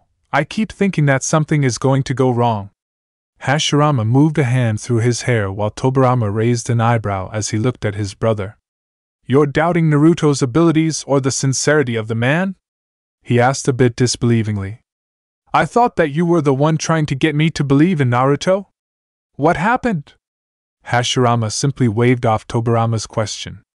"I trust Naruto completely. What I'm worried about is something going wrong. The Kyuubi could attack Mito as soon as it is released. Other shinobi could interfere. Naruto might make a mistake. It's those sort of things that are starting to stress me out, Tobirama." Hashirama let out another sigh before he continued in a quiet voice. I just wish that I could be next to her, Tobirama. I wish I could hold her hand. You remember what happened after Mito sealed the kyubi inside of her? Tobirama didn't any reminding about what Hashirama was talking about. Around 3 years after Mito had sealed the kyubi inside of herself, both Mito and Hashirama tried for another baby, wanting to add another life to their family. Everything up to the childbirth went smoothly. On the night when Mito's water broke, she said that she was experiencing incredible pains coming from her stomach, saying that it felt like a hot knife was digging into her stomach, but it was simply passed off as stomach cramps or simply something Mito ate. During the birth, when she could, Mito commented that it was far more painful than when she gave birth to Haru. That should have been a sign for Hashirama that something was wrong with the birth, but he pushed it all to the side as Mito began giving birth. It was then that Hashirama knew that something was defiantly wrong. When Mito had given birth to Haru, there was barely any pain except near the very end, Mito's Uzumaki vitality keeping away most of the pain. But immediately, Mito began to scream in pain, something that haunted Hashirama's nightmares for almost a year afterwards. Hashirama knew that something was wrong at that point, but there was nothing that he could other than hold Mito's hand as she went through birthing of what would be their second child, whispering soothing words into her ear as the medics did their job. Hashirama himself wasn't allowed to be involved because he didn't know what to do during childbirth, despite his skill in Iryo ninjutsu. But it didn't get better. Mito's voice began to rise as more and more pain crept into her screams. The medic neens began to panic as Mito lost more and more blood. It looked more and more likely that Mito, despite her Uzumaki heritage, wouldn't survive the childbirth. Yet despite this, Hashirama kept encouraging his wife, giving her strength, telling her to push through the pain and simply keeping her going. In the end, it seemed like Hashirama's words worked. Mito managed to give birth, albeit barely, having held on by the skin of her teeth, her Uzumaki heritage letting her hang on. Hashirama wanted to rejoice in his wife making it through what must been a complicated pregnancy, but as he looked towards the Iryonin in charge of the operation, Hashirama felt his heart sink at the grim look on the man's face. His heart was then torn in two when the Shodai heard the news. The baby exhibited no signs of life. The doctors theorized that the baby died in the womb and that the sharp pains that Mito was feeling as her water broke being the death of the child. An autopsy later showed that it was an influx of demonic chakra caused the poor child's heart to give out, but regardless, Mito was shattered. Hashirama at first felt anger, which quickly morphed into pure, raw hate for the kyubi for what it did, but a study of the seal by Mito proved that the kyubi was not at fault. As it turned out, when Mito changed the seal, she used the strongest seal she knew at the time, which, while having enough power to restrain the kyubi, couldn't keep it up under stress. So when Mito gave birth, the seal began to weaken considerably, leaking demonic chakra into Mito's system. It wasn't much for Mito, being a full-grown person, and an Uzumaki to boot, with strong chakra system, but it overwhelmed the body of the child, killing it as Mito began to give birth. Her heart-wrenching sobs echoed around the Senju compound for days. It was the bleakest time of Hashirama's life, more so than when his younger brothers died in his childhood, but even then, Hashirama's own sadness couldn't have compared to Mito's own. Hashirama and Mito then both, without words, agreed not to have another child, despite how much they both wanted another child, so instead, they doted on their first child, trying to bury the pain they both felt with love for their son. Neither of them told Haru that he would have had brother. None of them wanted to bring up painful memories. This was one of the major reasons for letting Naruto try to extract the kyubi. Hashirama knew that Mito wanted another child, one that she could hold in her arms and cuddle up to. Hashirama knew that he was most likely going to die long before Mito did. His shinobi lifestyle and Mito's Uzumaki heritage only made that more likely. He wanted to give Mito another child before he became too old, and Naruto provided that chance. Many would call him selfish, but Hashirama would do anything for his precious people, and Mito was at the top of that list. I have no idea what you're through, Hashirama. Tobirama's voice broke Hashirama out of his thoughts. But no, Mito would not want you to worry. I'm sure that both of them are safe and are on their way. As if on cue, a Chunin burst through the door. Shodai-sama! Naidame-sama! The man you were asking for has returned to the village.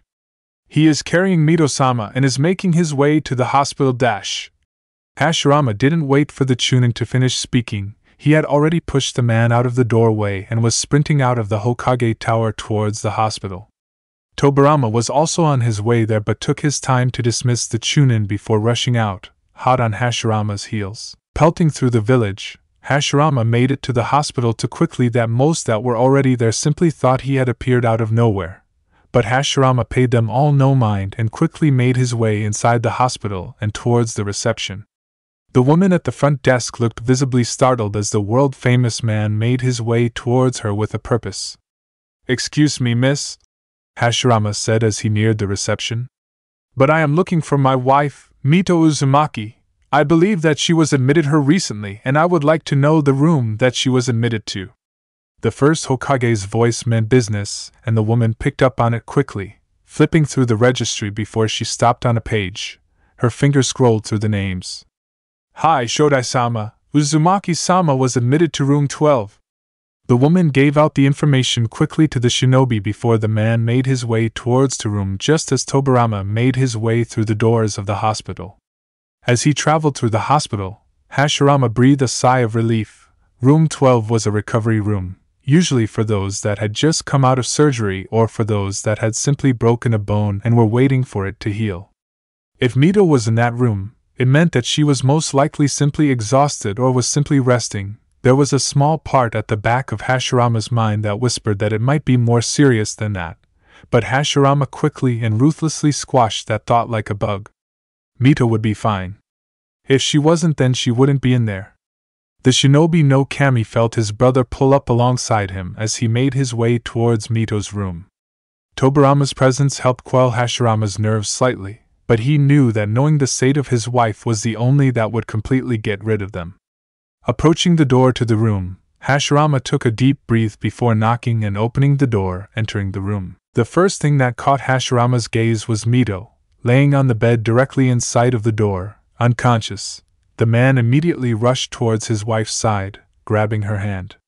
Tobirama entered a moment later, but unlike his brother, who rushed to his wife's bedside, the second Hokage eyed room before his eyes landed on Naruto, sitting in a chair in the corner of the room. "What happened?" Tobirama questioned the ancient man, catching the attention of Hashirama, who looked up directly at Naruto, the former Hokage's eyes telling Naruto that he wanted to know exactly the same thing. Naruto released a breath before he began explaining. "I took Mito away to a secluded place in the land of rivers. Once there, Mito expelled all of her chakra from her system, at which point I then knocked her unconscious so that she wouldn't feel any pain during the unsealing." Naruto explained, though he didn't miss the darkening expressions on the face of Hashirama and Tobirama when he mentioned that he knocked Mito out, but the expressions lightened when he said that it was prevent most of the pain registering. However, she regained consciousness halfway through the process. She promptly blacked out from the pain. Naruto noticed Hashirama wince at the mention of that and tightened his grip around Mito's hand, most likely feeling bad that he couldn't comfort his wife during her moment of pain. "After she did, I proceeded to remove the Kyuubi from Mito, at which point it left. I then took Mito back to the place that we left from originally and carried her to the hospital." "That's it? So the Kyuubi is gone?" Hashirama questioned. "It won't try for revenge for sealing it away? It won't ever come back?" Naruto turned to look at Hashirama with a piercing gaze. "As long as Konoha doesn't antagonize the Kyuubi, then yes, the Nine Tails will leave Konoha alone." "I find that hard to believe," injected Tobirama. "The Kyuubi is referred to as a walking natural disaster for a reason. It won't just stop attacking places simply even if we leave it alone. It won't attack anywhere for at least a while," Naruto insisted. "Trust me on this." Hashirama and Tobirama exchanged looks, seeming to have a conversation simply with their eyes before the elder of the two made a head gesture towards Naruto while the other let loose a sigh. "Very well." Tobirama relented as he turned towards Naruto. "I'll trust your judgment for now." "Thank you, Tobirama."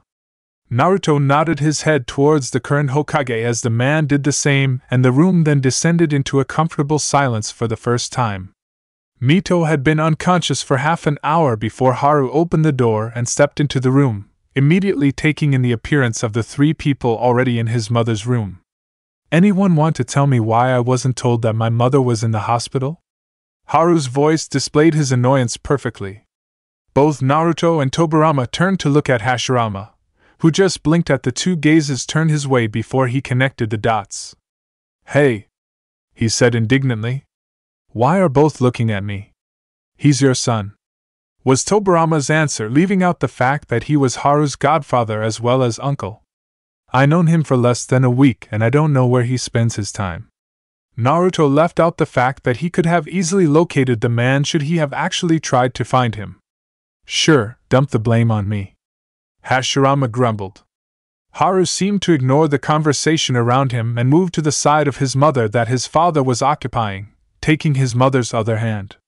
"Where's Miki?" Hashirama questioned his son after a brief silence. "At home," Haru answered, not taking his eyes off his mother's face. She seemed so peaceful. Tsunade was kicking up a bit of a fuss and Miki didn't want to bring her along in case she began to cry. Hashirama nodded at the answer. "I will let you all have your moment," Naruto said as he walked towards the door and left the room, but before he could fully, Tobirama called out to him. "Naruto, go to the Hokage's tower in a few hours. I'll be there to talk over a few things with you." Naruto gave a curt nod in Tobirama's direction before he exited the room and then the hospital. He felt like he should give the family some time to themselves. There was obviously some remaining tension between Hashirama and Haru which made Naruto feel slightly uncomfortable being in the same room as the two. It reminded Naruto of the situation between Hagoromo and his mother before they went to face the Jubi. The uncomfortable silence, the shouting match the other day and the refusal for either side to apologize or to simply agree not to bring up the topic, all of that remind Naruto of the time between fighting the Jubi and moving away from the monastery. Hell, if there were conflicting beliefs then Naruto could almost say that it was history repeating itself. Either way, the situation between the Shodai and his son was not something that Naruto wanted to get involved in. Family arguments, especially ones that could resemble his own with a few changes, were something that Naruto kept away from. As he exited the hospital, Naruto decided to explore the other training grounds. If there was training ground 44 then there must be at least 43 other training grounds. So Naruto decided that he would visit the other training grounds today so he had something to keep him occupied for a time. Naruto decided that he would simply wander around until he found one, without using his powers. Sometimes it was more fun to simply stumble onto something than to search for it in the first place, and besides, Konoha was an incredibly large place so it must have some kind of secrets waiting to be found. It had been a long time since Naruto had been able to explore anything properly. His long life gave him ample time to explore any nook or cranny that the world had, though Naruto would never say that he knew everything about the world. That was something that Naruto doubted he'd ever be able to say. Wandering around the streets became quite enjoyable when Naruto didn't have anywhere to go, simply taking in the sights and sounds that Konohagakure had to offer. It was quite different from the many towns that inhabited the world, with the sense of security making Konoha's citizens relax more than they would in the outside world. Ninja prowled the rooftops, acting as a visible source of security for the civilians, using chakra-enhanced leaps to skip the gaps between the rooftops as if they were nothing. If Naruto didn't know better, he would almost think that they were advertising the ninja lifestyle to civilians, trying to encourage them to become ninja by blatantly using their prowess with chakra in full view of the citizens as if to say, "Look how cool we are, being a ninja is awesome." Naruto felt he was going to get sick when that thought entered his head and immediately banished it to the far corner of his mind. But, as he looked around, noticing the ninja abilities in full view of civilians, the shinobi stores that were open to public and not shinobi only, Naruto could only wonder if he had unintentionally stumbled onto the truth. Naruto would bring it up with Tobirama later. He hoped that man said otherwise, or had some very good answers. Focusing back on the village around him, Naruto had to wonder just how long something like Konoha would last, against the test of time, against the coming war and most likely other wars that would follow. Naruto didn't know any of this, but he could only pray that it would last for the citizens that inhabited Konoha and called the hidden village home. They all simply wanted a place that they could sleep in with both eyes closed instead of the one always opened when they were in the outside world. After 15 minutes of wandering, Naruto eventually began to hear the sound of metal clashing with metal. He saw the trees began to become more numerous and could only assume that he was nearing the training grounds, or at least one of the training grounds. Walking the direction of the clashing metal, Naruto could only hope that the shinobi currently occupying the training ground he was walking to were okay to share. If not, then simply stay anyway. It wasn't like they could make him leave. When the training ground came into view, was met with a situation that he didn't know how to proceed into. 3 figures were clashing in the middle of the training ground that he had arrived at. The sound of metal on metal was echoing around the clearing as 3 human-shaped blurs clashed again and again.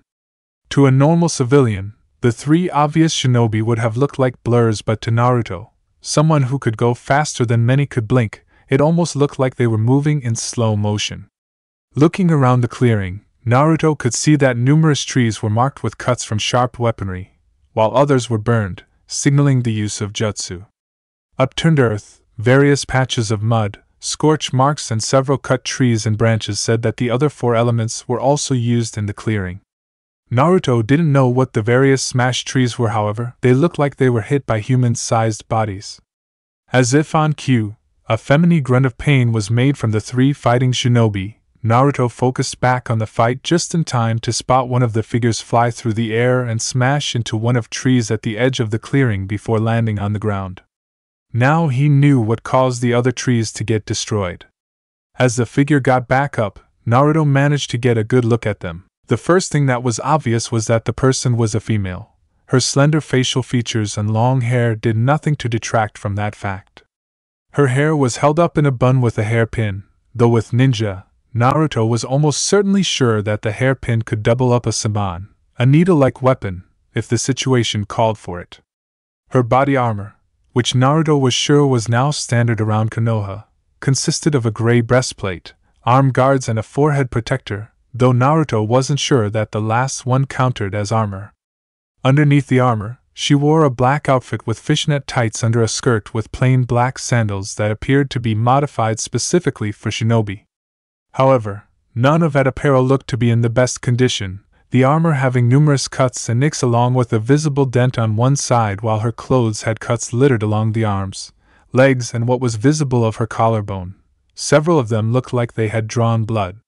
Her face had several scrapes and bruises, not surprising when one considers the rest of her clothing. The woman appeared to be about 18 or so. This didn't surprise Naruto all that much. He knew that many shinobi clans started training their children early for combat, and though she wasn't that young, Naruto knew that she would have had to start young to be able to obtain the skill that she displayed when she was fighting the other 2 people in the training ground. The woman tried to lift herself off of the ground but only managed to get halfway before she winced and held the side of body that had the dent in her armor. "Damn it, Hiruzen!" she called out to the 2 other figures that hadn't stopped fighting. "That punch hurt, I think you cracked a rib."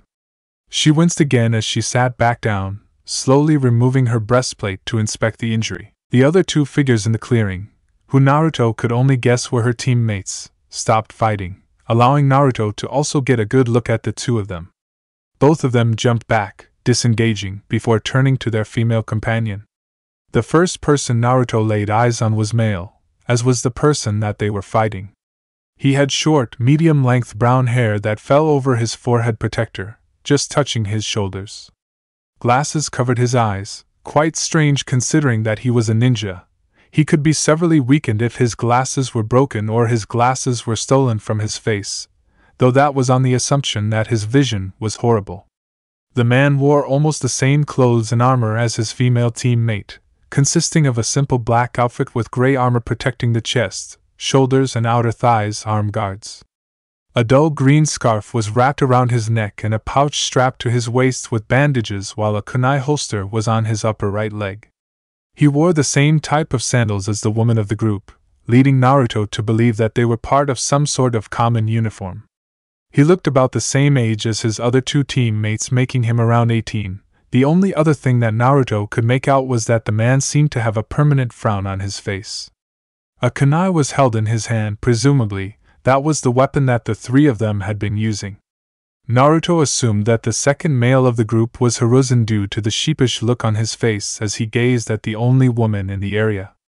Hiruzen wore a gray steel breastplate with shoulder guards, gray arm guards, folds covering his upper legs, quite similar to what Hashirama and Madara used to wear in a way. A pouch was strapped to his lower back with bandages and a standard forehead protector located on his forehead along with a kunai holster on his upper right leg. He had short, spiky, brown hair that stood up in the air along with brown eyes that weren't behind glasses like his male teammate.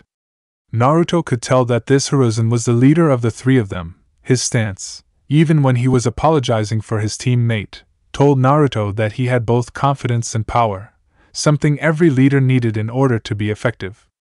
A kunai were held in his hands, either he was already using them, or he managed to take the other one out of his injured teammate. Hiruzen managed sheepishly. Sorry, Koharu. He addressed the only female of the team. I didn't mean to put that much force behind that punch. That was completely by accident. That's also what you said all the other times as well, Hiruzen. The woman, Koharu, snapped.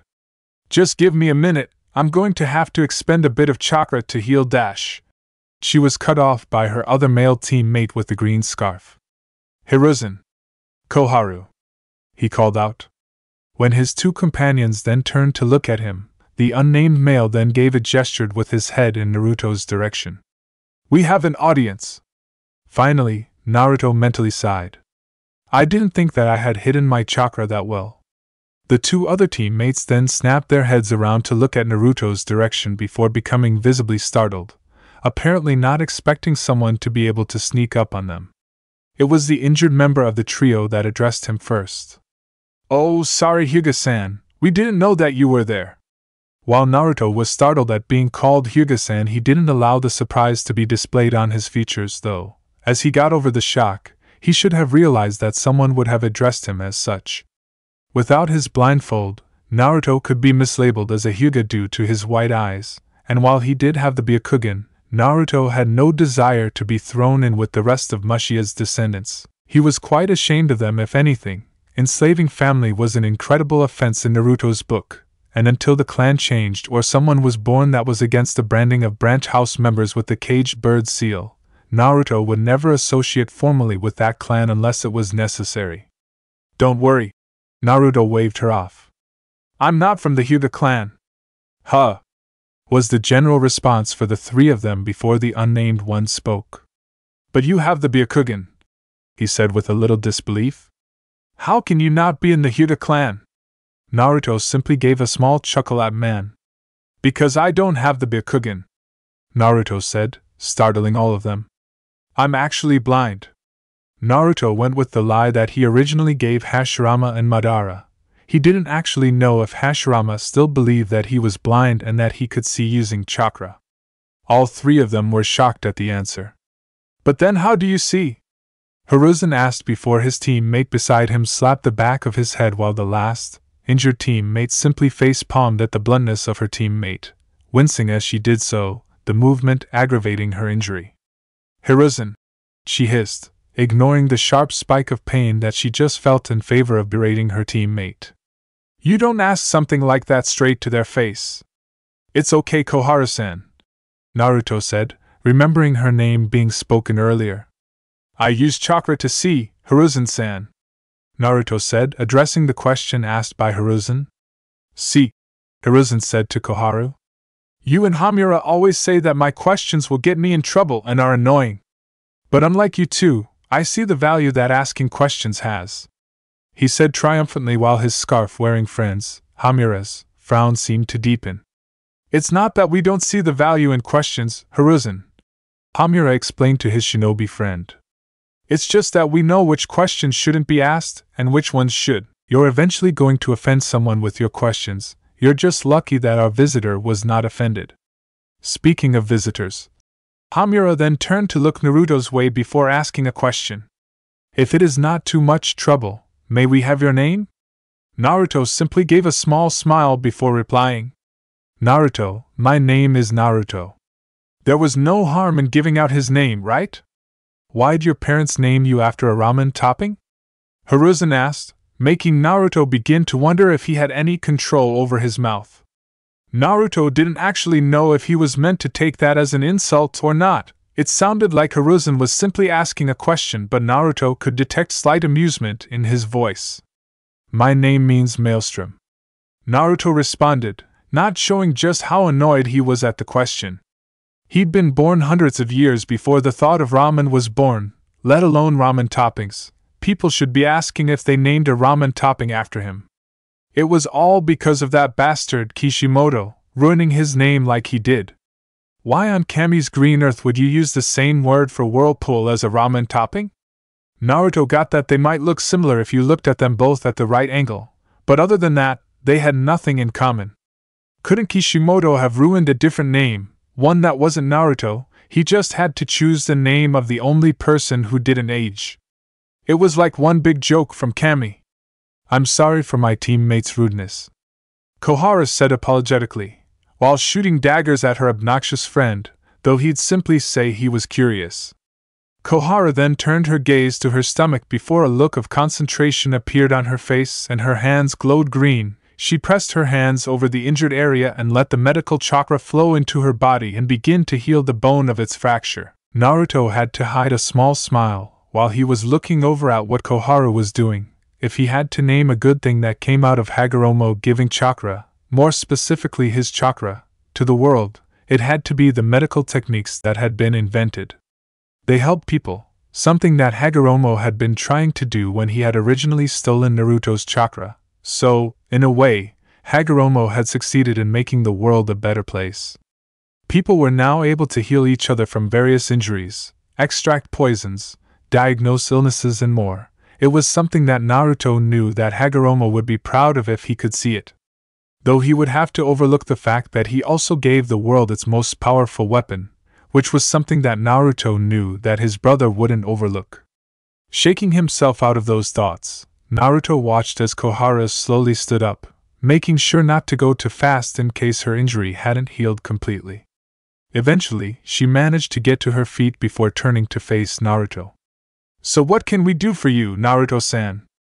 Kohara asked. Nothing, Naruto replied. I simply decided to visit the ninja training grounds. This was the one I stumbled upon. I will most likely have a look around before leaving. Naruto gave a nod to the team of three before moving out to the edge of the clearing. However, before he could, Hiruzen called out to him. Hey Naruto-san. Hiruzen called out for his attention. Turning around, Naruto replied to the leader of the three before he could ask his question. Call me Naruto. I never liked formalities, Naruto told the young adult. Only if you call me Hiruzen, the brown-haired man replied before he got on with the reason why he called out Naruto. Would you like to spar with me?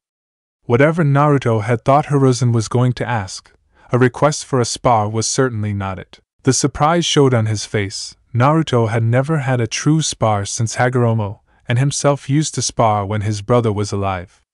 The last time that Naruto had actually had a spar was when he was training Hashirama and Madara years ago, and even then, Naruto had never actually had to work at all. It was mostly simply dodging their punches with minimal speed and redirecting their punches when they got anywhere near his body. I'm sorry Hiruzen, I'm a civilian. You wouldn't have much of a fight. Naruto lied convincingly. He had no particular wish to fight Hiruzen. Even if it was a spar, it would be pointless. Naruto himself had no reason to participate. It wasn't that Naruto didn't want to spar, it's just that he saw no reason to do so, no true benefit. But you carry weapons so you must have training, and you said that you use chakra to see so you must have come into contact with ninja at some point. Hiruzen continued while Naruto had to refrain from narrowing his eyes. How had Hiruzen known that Naruto carried weapons? I saw the metal glint from inside your cloak. It's okay if you don't think that you're good enough, I'll go easy on you. Hiruzen said the words with teasing, but Naruto could easily sense the arrogance hidden underneath. Naruto inwardly cursed his cloak as well as his sleeves not being long enough to hide the tip of his hidden blades that were concealed on top of his forearms. That was most likely the glint of metal that Hiruzen saw. Naruto could tell that the prospect of a fight had gotten Hiruzen excited and could see that the man wasn't going to let this go. Looking towards his teammates, Naruto could see that both of them were watching how he would react. Obviously, they had thought about why a civilian would have a weapon in a place like Konoha. Naruto couldn't tell what the conclusion that they had come to was, but since they hadn't displayed any weariness, then Naruto could assume that it didn't portray him in a negative light. Turning back to Hiruzen, Naruto let out a sigh before contemplating the reasons why he should take on Hiruzen in a spar. There was the fact that the kid, in Naruto's eyes at least, needed to be knocked down a few pegs. He needed in order to not underestimate any of his enemies in the coming war. Teaching the shinobi some humility was also a good reason, but it didn't really have any weight behind it. There was the fact that he could save the young life in front of him if he showed him just how far he had to go before he could even consider being arrogant. Naruto had visited the other hidden villages, not in the conventionally way obviously, and the ninja there were quite skilled, at least for people with such little chakra pools to draw on. Naruto didn't know how they measured up to Konoha ninja, but this kid's arrogance would be the death of him. Enemy ninjas wouldn't underestimate him like he would do to others. There was also the fact that Naruto had nothing against the kid other than him being a ninja. Sure, he had annoyed him, but that he would eventually forget about it. Hiruzen may have been a ninja, and therefore, someone who defiled his brother's teachings, but that didn't mean that Naruto would wish death upon him, especially one as young as the man before him. The years had shown that ninjutsu could be used for both good and evil, and while Naruto would never like the perverted art, Naruto had to admit that ninjutsu could be used for good. It wasn't so much as the ninja that Naruto hated, so much as it was ninjutsu itself that he hated. It was the perversion of his brother's dream, what his brother sacrificed his family for. In the end, it came down to would Naruto do nothing and let this child go out onto the battlefield to die, or would he at least give this child a chance at surviving the incoming war? Naruto would never admit that there was a small part of him that wanted to spar with Hiruzen. Naruto let out another sigh. Hashirama and Tobirama better thank him for making sure that this kid stayed alive. Fine, I'll spar with you, Naruto said. With that, he simply walked closer to the center of the clearing before he was facing Hiruzen with several 10 meters or so in between them. And for your information, just because I said that I could use chakra doesn't mean that I am a ninja. Aren't you going to take out a weapon? Hiruzen asked with confusion at why his current opponent was just standing there with no weapon out. Don't worry about me, worry about yourself, Naruto replied. He really hoped that Hiruzen would look back at this moment one day and be thankful that he had saved him from walking onto a battlefield to die. Naruto gave a nod to both Koharu and Hamura, who were at the side of the clearing. Hamura then stepped forward with an arm raised. Are you both ready? He questioned. He received 2 affirmative nods from the 2 before he lowered his hand. Begin! Neither fighter moved, both simply stood there on either side of the clearing. Naruto, who simply looked like he was standing there with nothing better to do, and Hiruzen, who looked like he was in his preferred taijutsu stance judging by how quickly he fell into it. Hiruzen eventually became sick of staying still and charged at his opponent, rushing at him at a speed similar to most Chunin. To Hamura and Koharu, it looked like Hiruzen was jogging towards Naruto. To Naruto himself, it looked like Hiruzen was walking in slow motion. As his opponent neared him, rearing a fist back to punch Naruto in the stomach, Naruto reacted. Faster than any of the Ninja Train 3 could react, Naruto had a large blade underneath Hiruzen's chin that somehow appeared from the sleeve of the kimono that Naruto was wearing underneath his cloak. Hiruzen could only freeze as to prevent himself from running into the blade, eyes wide, trying to think about when Naruto had moved. The 2 teammates on the sideline could only look on with wide eyes as the most powerful member of their trio was demolished by someone who wasn't even a ninja. Your first mistake was that you underestimated me as soon as I said I was a civilian, even more when you realized that I was blind despite the fact that I told you that I could see using chakra. You should have immediately assumed that I knew other elements of the shinobi arts since I had knowledge of chakra, but you didn't because you underestimated me. Never underestimate anyone, always remain vigilant of any potential threats, Naruto stated as he kept the blade to Hiruzen's neck. Your second was that you were impatient, always remain calm in the midst of battle, otherwise you might miss something that could save your life. With that, Naruto turned around and began walking back towards the tree line that led into a forest, one much smaller than the Forest of Death, leaving 3 shell-shocked shinobi in his wake. Naruto could now leave the area knowing that he had done what he could to keep Hiruzen alive. Whether Hiruzen took the lessons that Naruto gave him to heart was something else entirely. However, a new problem had presented itself to Naruto. How was he going to be able to maintain his anonymity if he looked like a Hyuga? The only reason that he hadn't run into a Hyuga yet was pure luck. All it would take would be for one of them to spot him and not recognize him, and his cover would be blown. Naruto had no want for the entire village to know of his presence unless it was unavoidable. Naruto had kept out of the spotlight of the world after over 3 millennia of life, and he had no want to break that streak now. That only really left either changing his look to make him seem like a non-Hyuga, which would only really require changing his eyes, or stay in the Forest of Death for the entirety of his stay, and the latter really wasn't what Naruto had in mind. Staying in Konohagakure was bad enough. Being confined to Training Ground 44 was something that would drive Naruto stir-crazy. So Naruto would have to somehow change his eye color, which would be incredibly hard considering that the Byakugan could see through the small amount of illusions that Naruto could cast, even if they would be harder to see through than the genjutsu that shinobi used. As Naruto traveled further into the forests around the training ground that he just walked through, in search of more training grounds to explore, he realized with curse that being able to walk around without being noticed was going to be a lot harder than he first thought. It was hours later when Naruto emerged from the forest, finally satisfied that he had found a way to circumnavigate the Byakugan, though it was nowhere near perfect. Naruto's plan involved layering multiple illusions over his eyes, making them seem a different color than they actually were. This was by no means a perfect solution. All it would take was a Hyuga paying close attention to Naruto's eyes with their Byakugan active, and his whole plan would come apart. The illusion would be noticed immediately and with concentration. A Hyuga should be able to see through the illusion.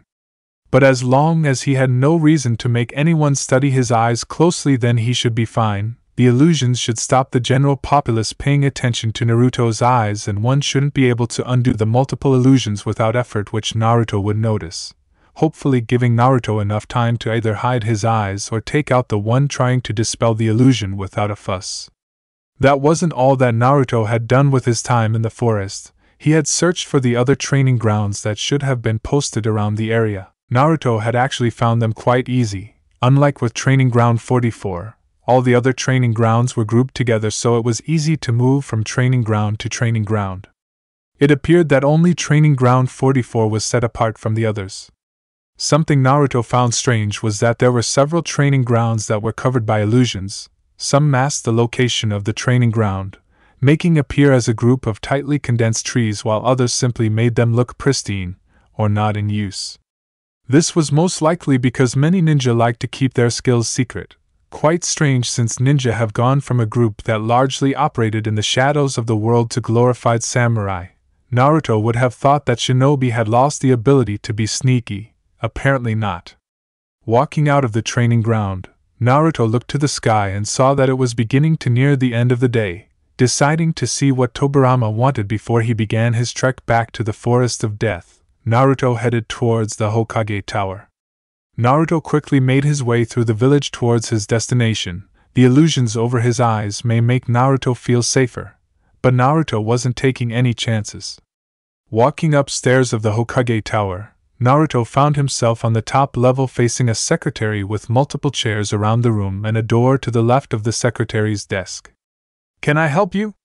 the woman called. She looked relatively average for a woman from Fire Country, brown hair and eyes making her one of those faces that people would lose in a crowd. But even so, Naruto could tell from the slight tensing of her muscles that the woman was a trained ninja. It was fitting, in a way, to have a secretary be a skilled ninja in disguise. Not something that many would expect. "I'm here for a meeting with the Hokage," Naruto said, feeling that the ninja would take offense to him calling her Hokage, Tobirama, when he wasn't specifically related to him. "Name, please?" the woman asked as she opened a small book that Naruto would assume had names in it or Tobirama's orders for who could be let in.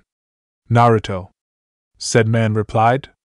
Scrolling through the names, the woman let out an "ah," when she found his name. "Hokage-sama has said for you to be let in when you arrived, so you can enter now," the woman said, gesturing to the door. Naruto gave the woman a small nod before opening the door to Tobirama's office and walking through. The room was circular. That was the first thing that Naruto noticed. Windows were located at the back of the room, opposite the door, only reaching the height of one's waist. A desk located on the opposite side of the room for the door, with 2 chairs located on the other side. Seated at the desk was something that confused Naruto. There were 5 copies of Tobirama, all doing paperwork, grumbling to each other. To say the least, Naruto was stumped. He'd seen illusionary clones that shinobi used in battle, but from what Naruto was seeing, these clones were completely solid, being able to hold pencils. Finally, Naruto managed to get over his surprise and slight shock, deciding that he'd waited long enough for the grumbling Hokage to sense his presence. Naruto cleared his throat, successfully bringing the name out of paperwork. Tobirama looked at the person that had knocked him out of his paperwork with slight irritation on his face. Didn't people understand how important it was for him to get this paperwork finished?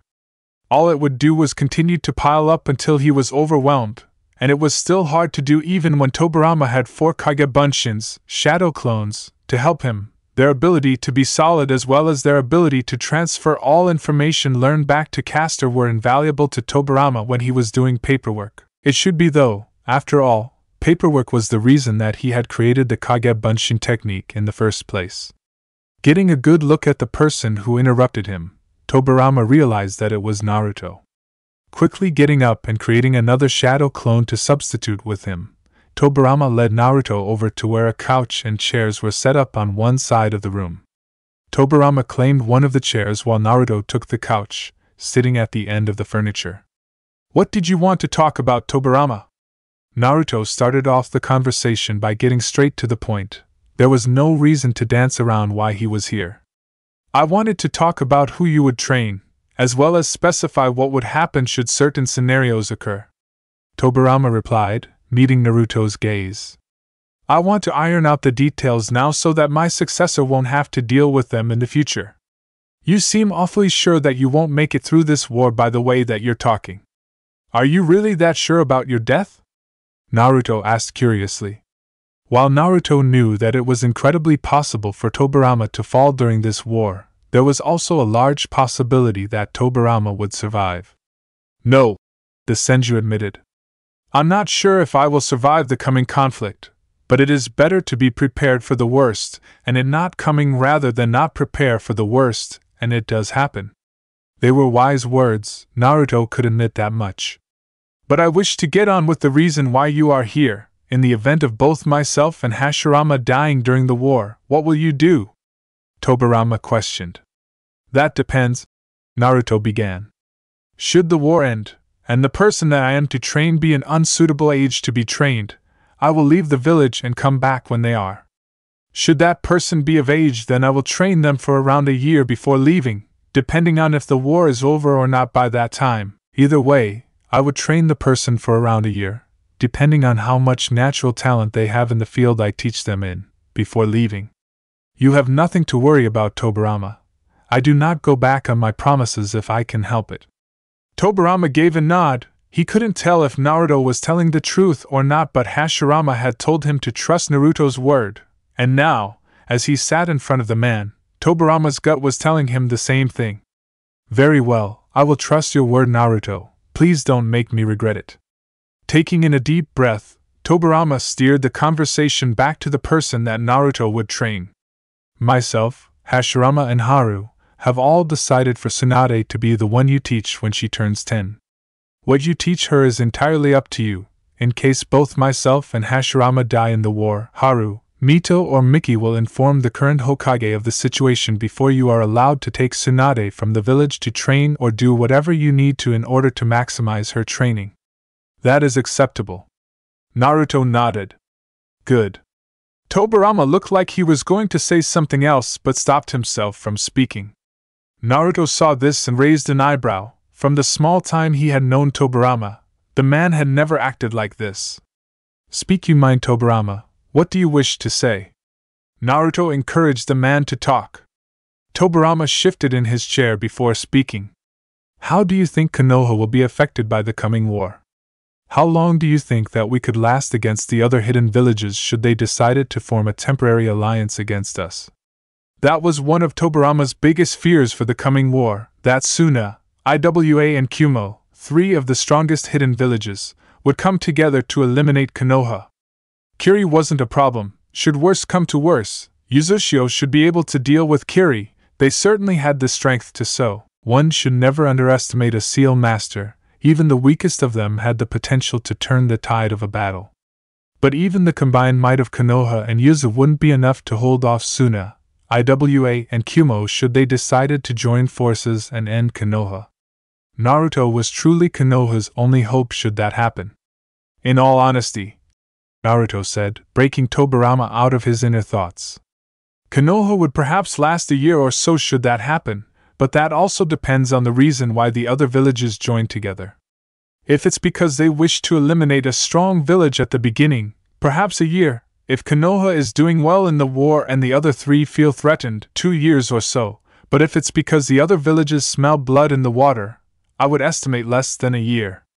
Thought from the little of Konoha's shinobi that I've seen, arrogance might be Konoha's downfall. The last part was murmured, but Tobirama still caught the words.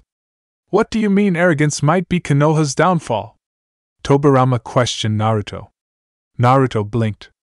After parting from the hospital I ran into 3 shinobi. One had incredible arrogance that he thought that because I was a civilian that I was harmless, despite the fact that he knew I had some skill with a weapon and knew how to use chakra.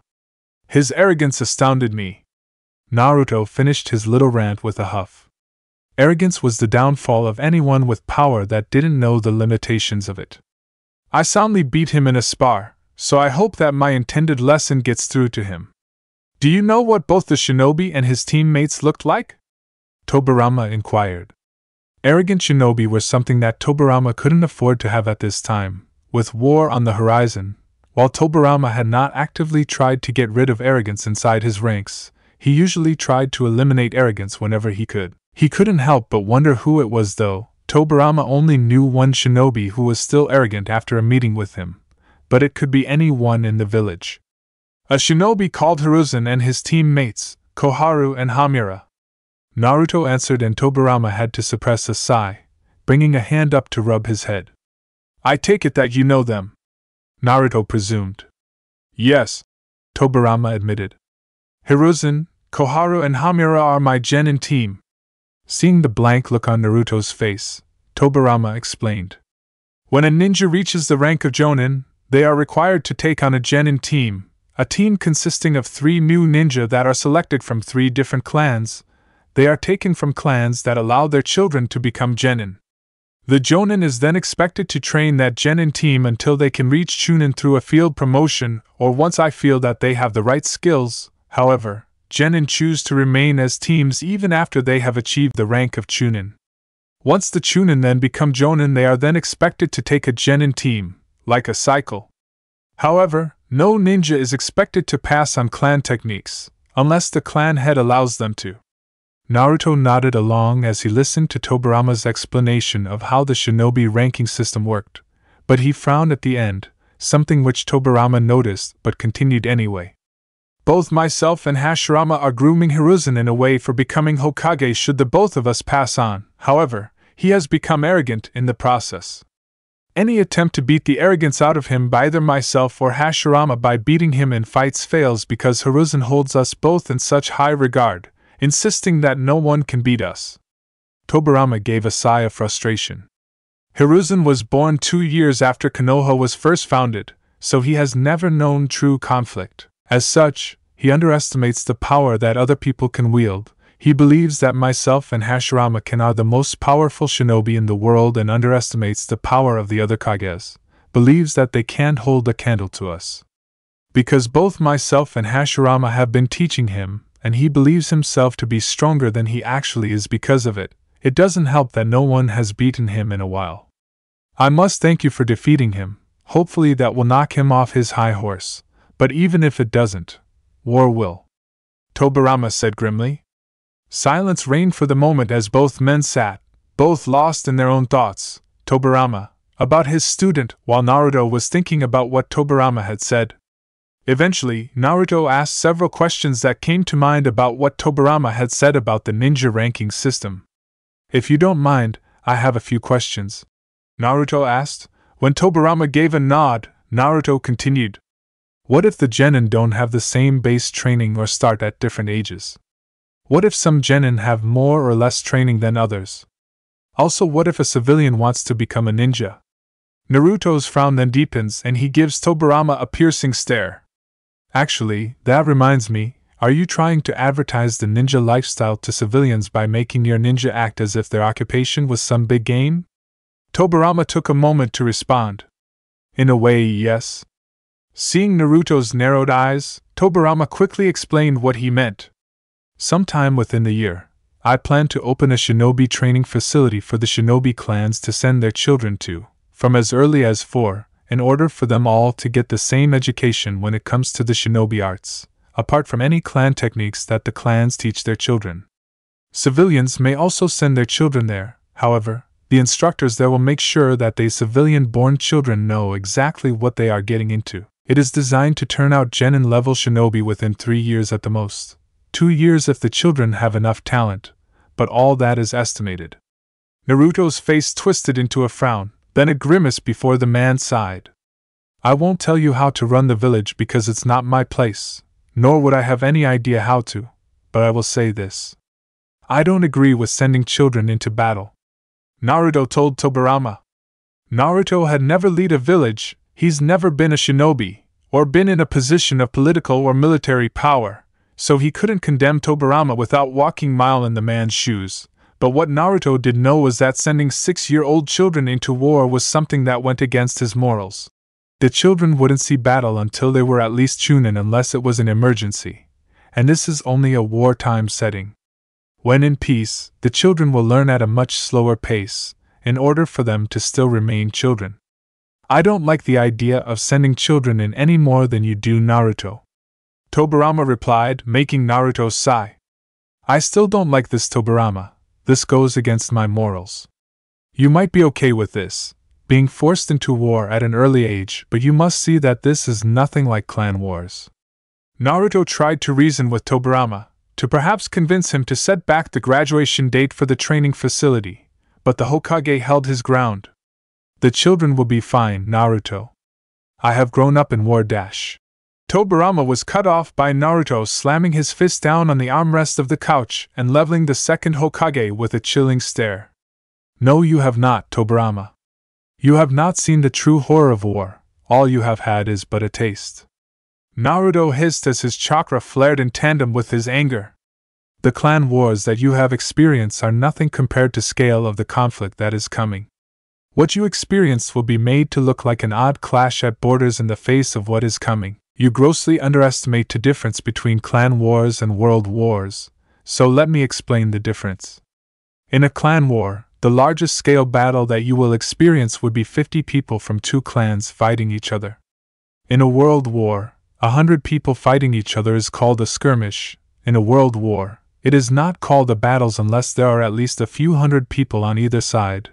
In a world war, the fighting turns the battlefield red with the blood of soldiers. But that is only a war where there are 2 sides. In this war, there are 5 major sides. That means that you don't have to watch out for simply one enemy, but 4. Do not presume to know war, Tobirama, because you know nothing." With that, Naruto's chakra settled down, easing on the pressure that it was placing the room under, allowing Tobirama to breathe easier.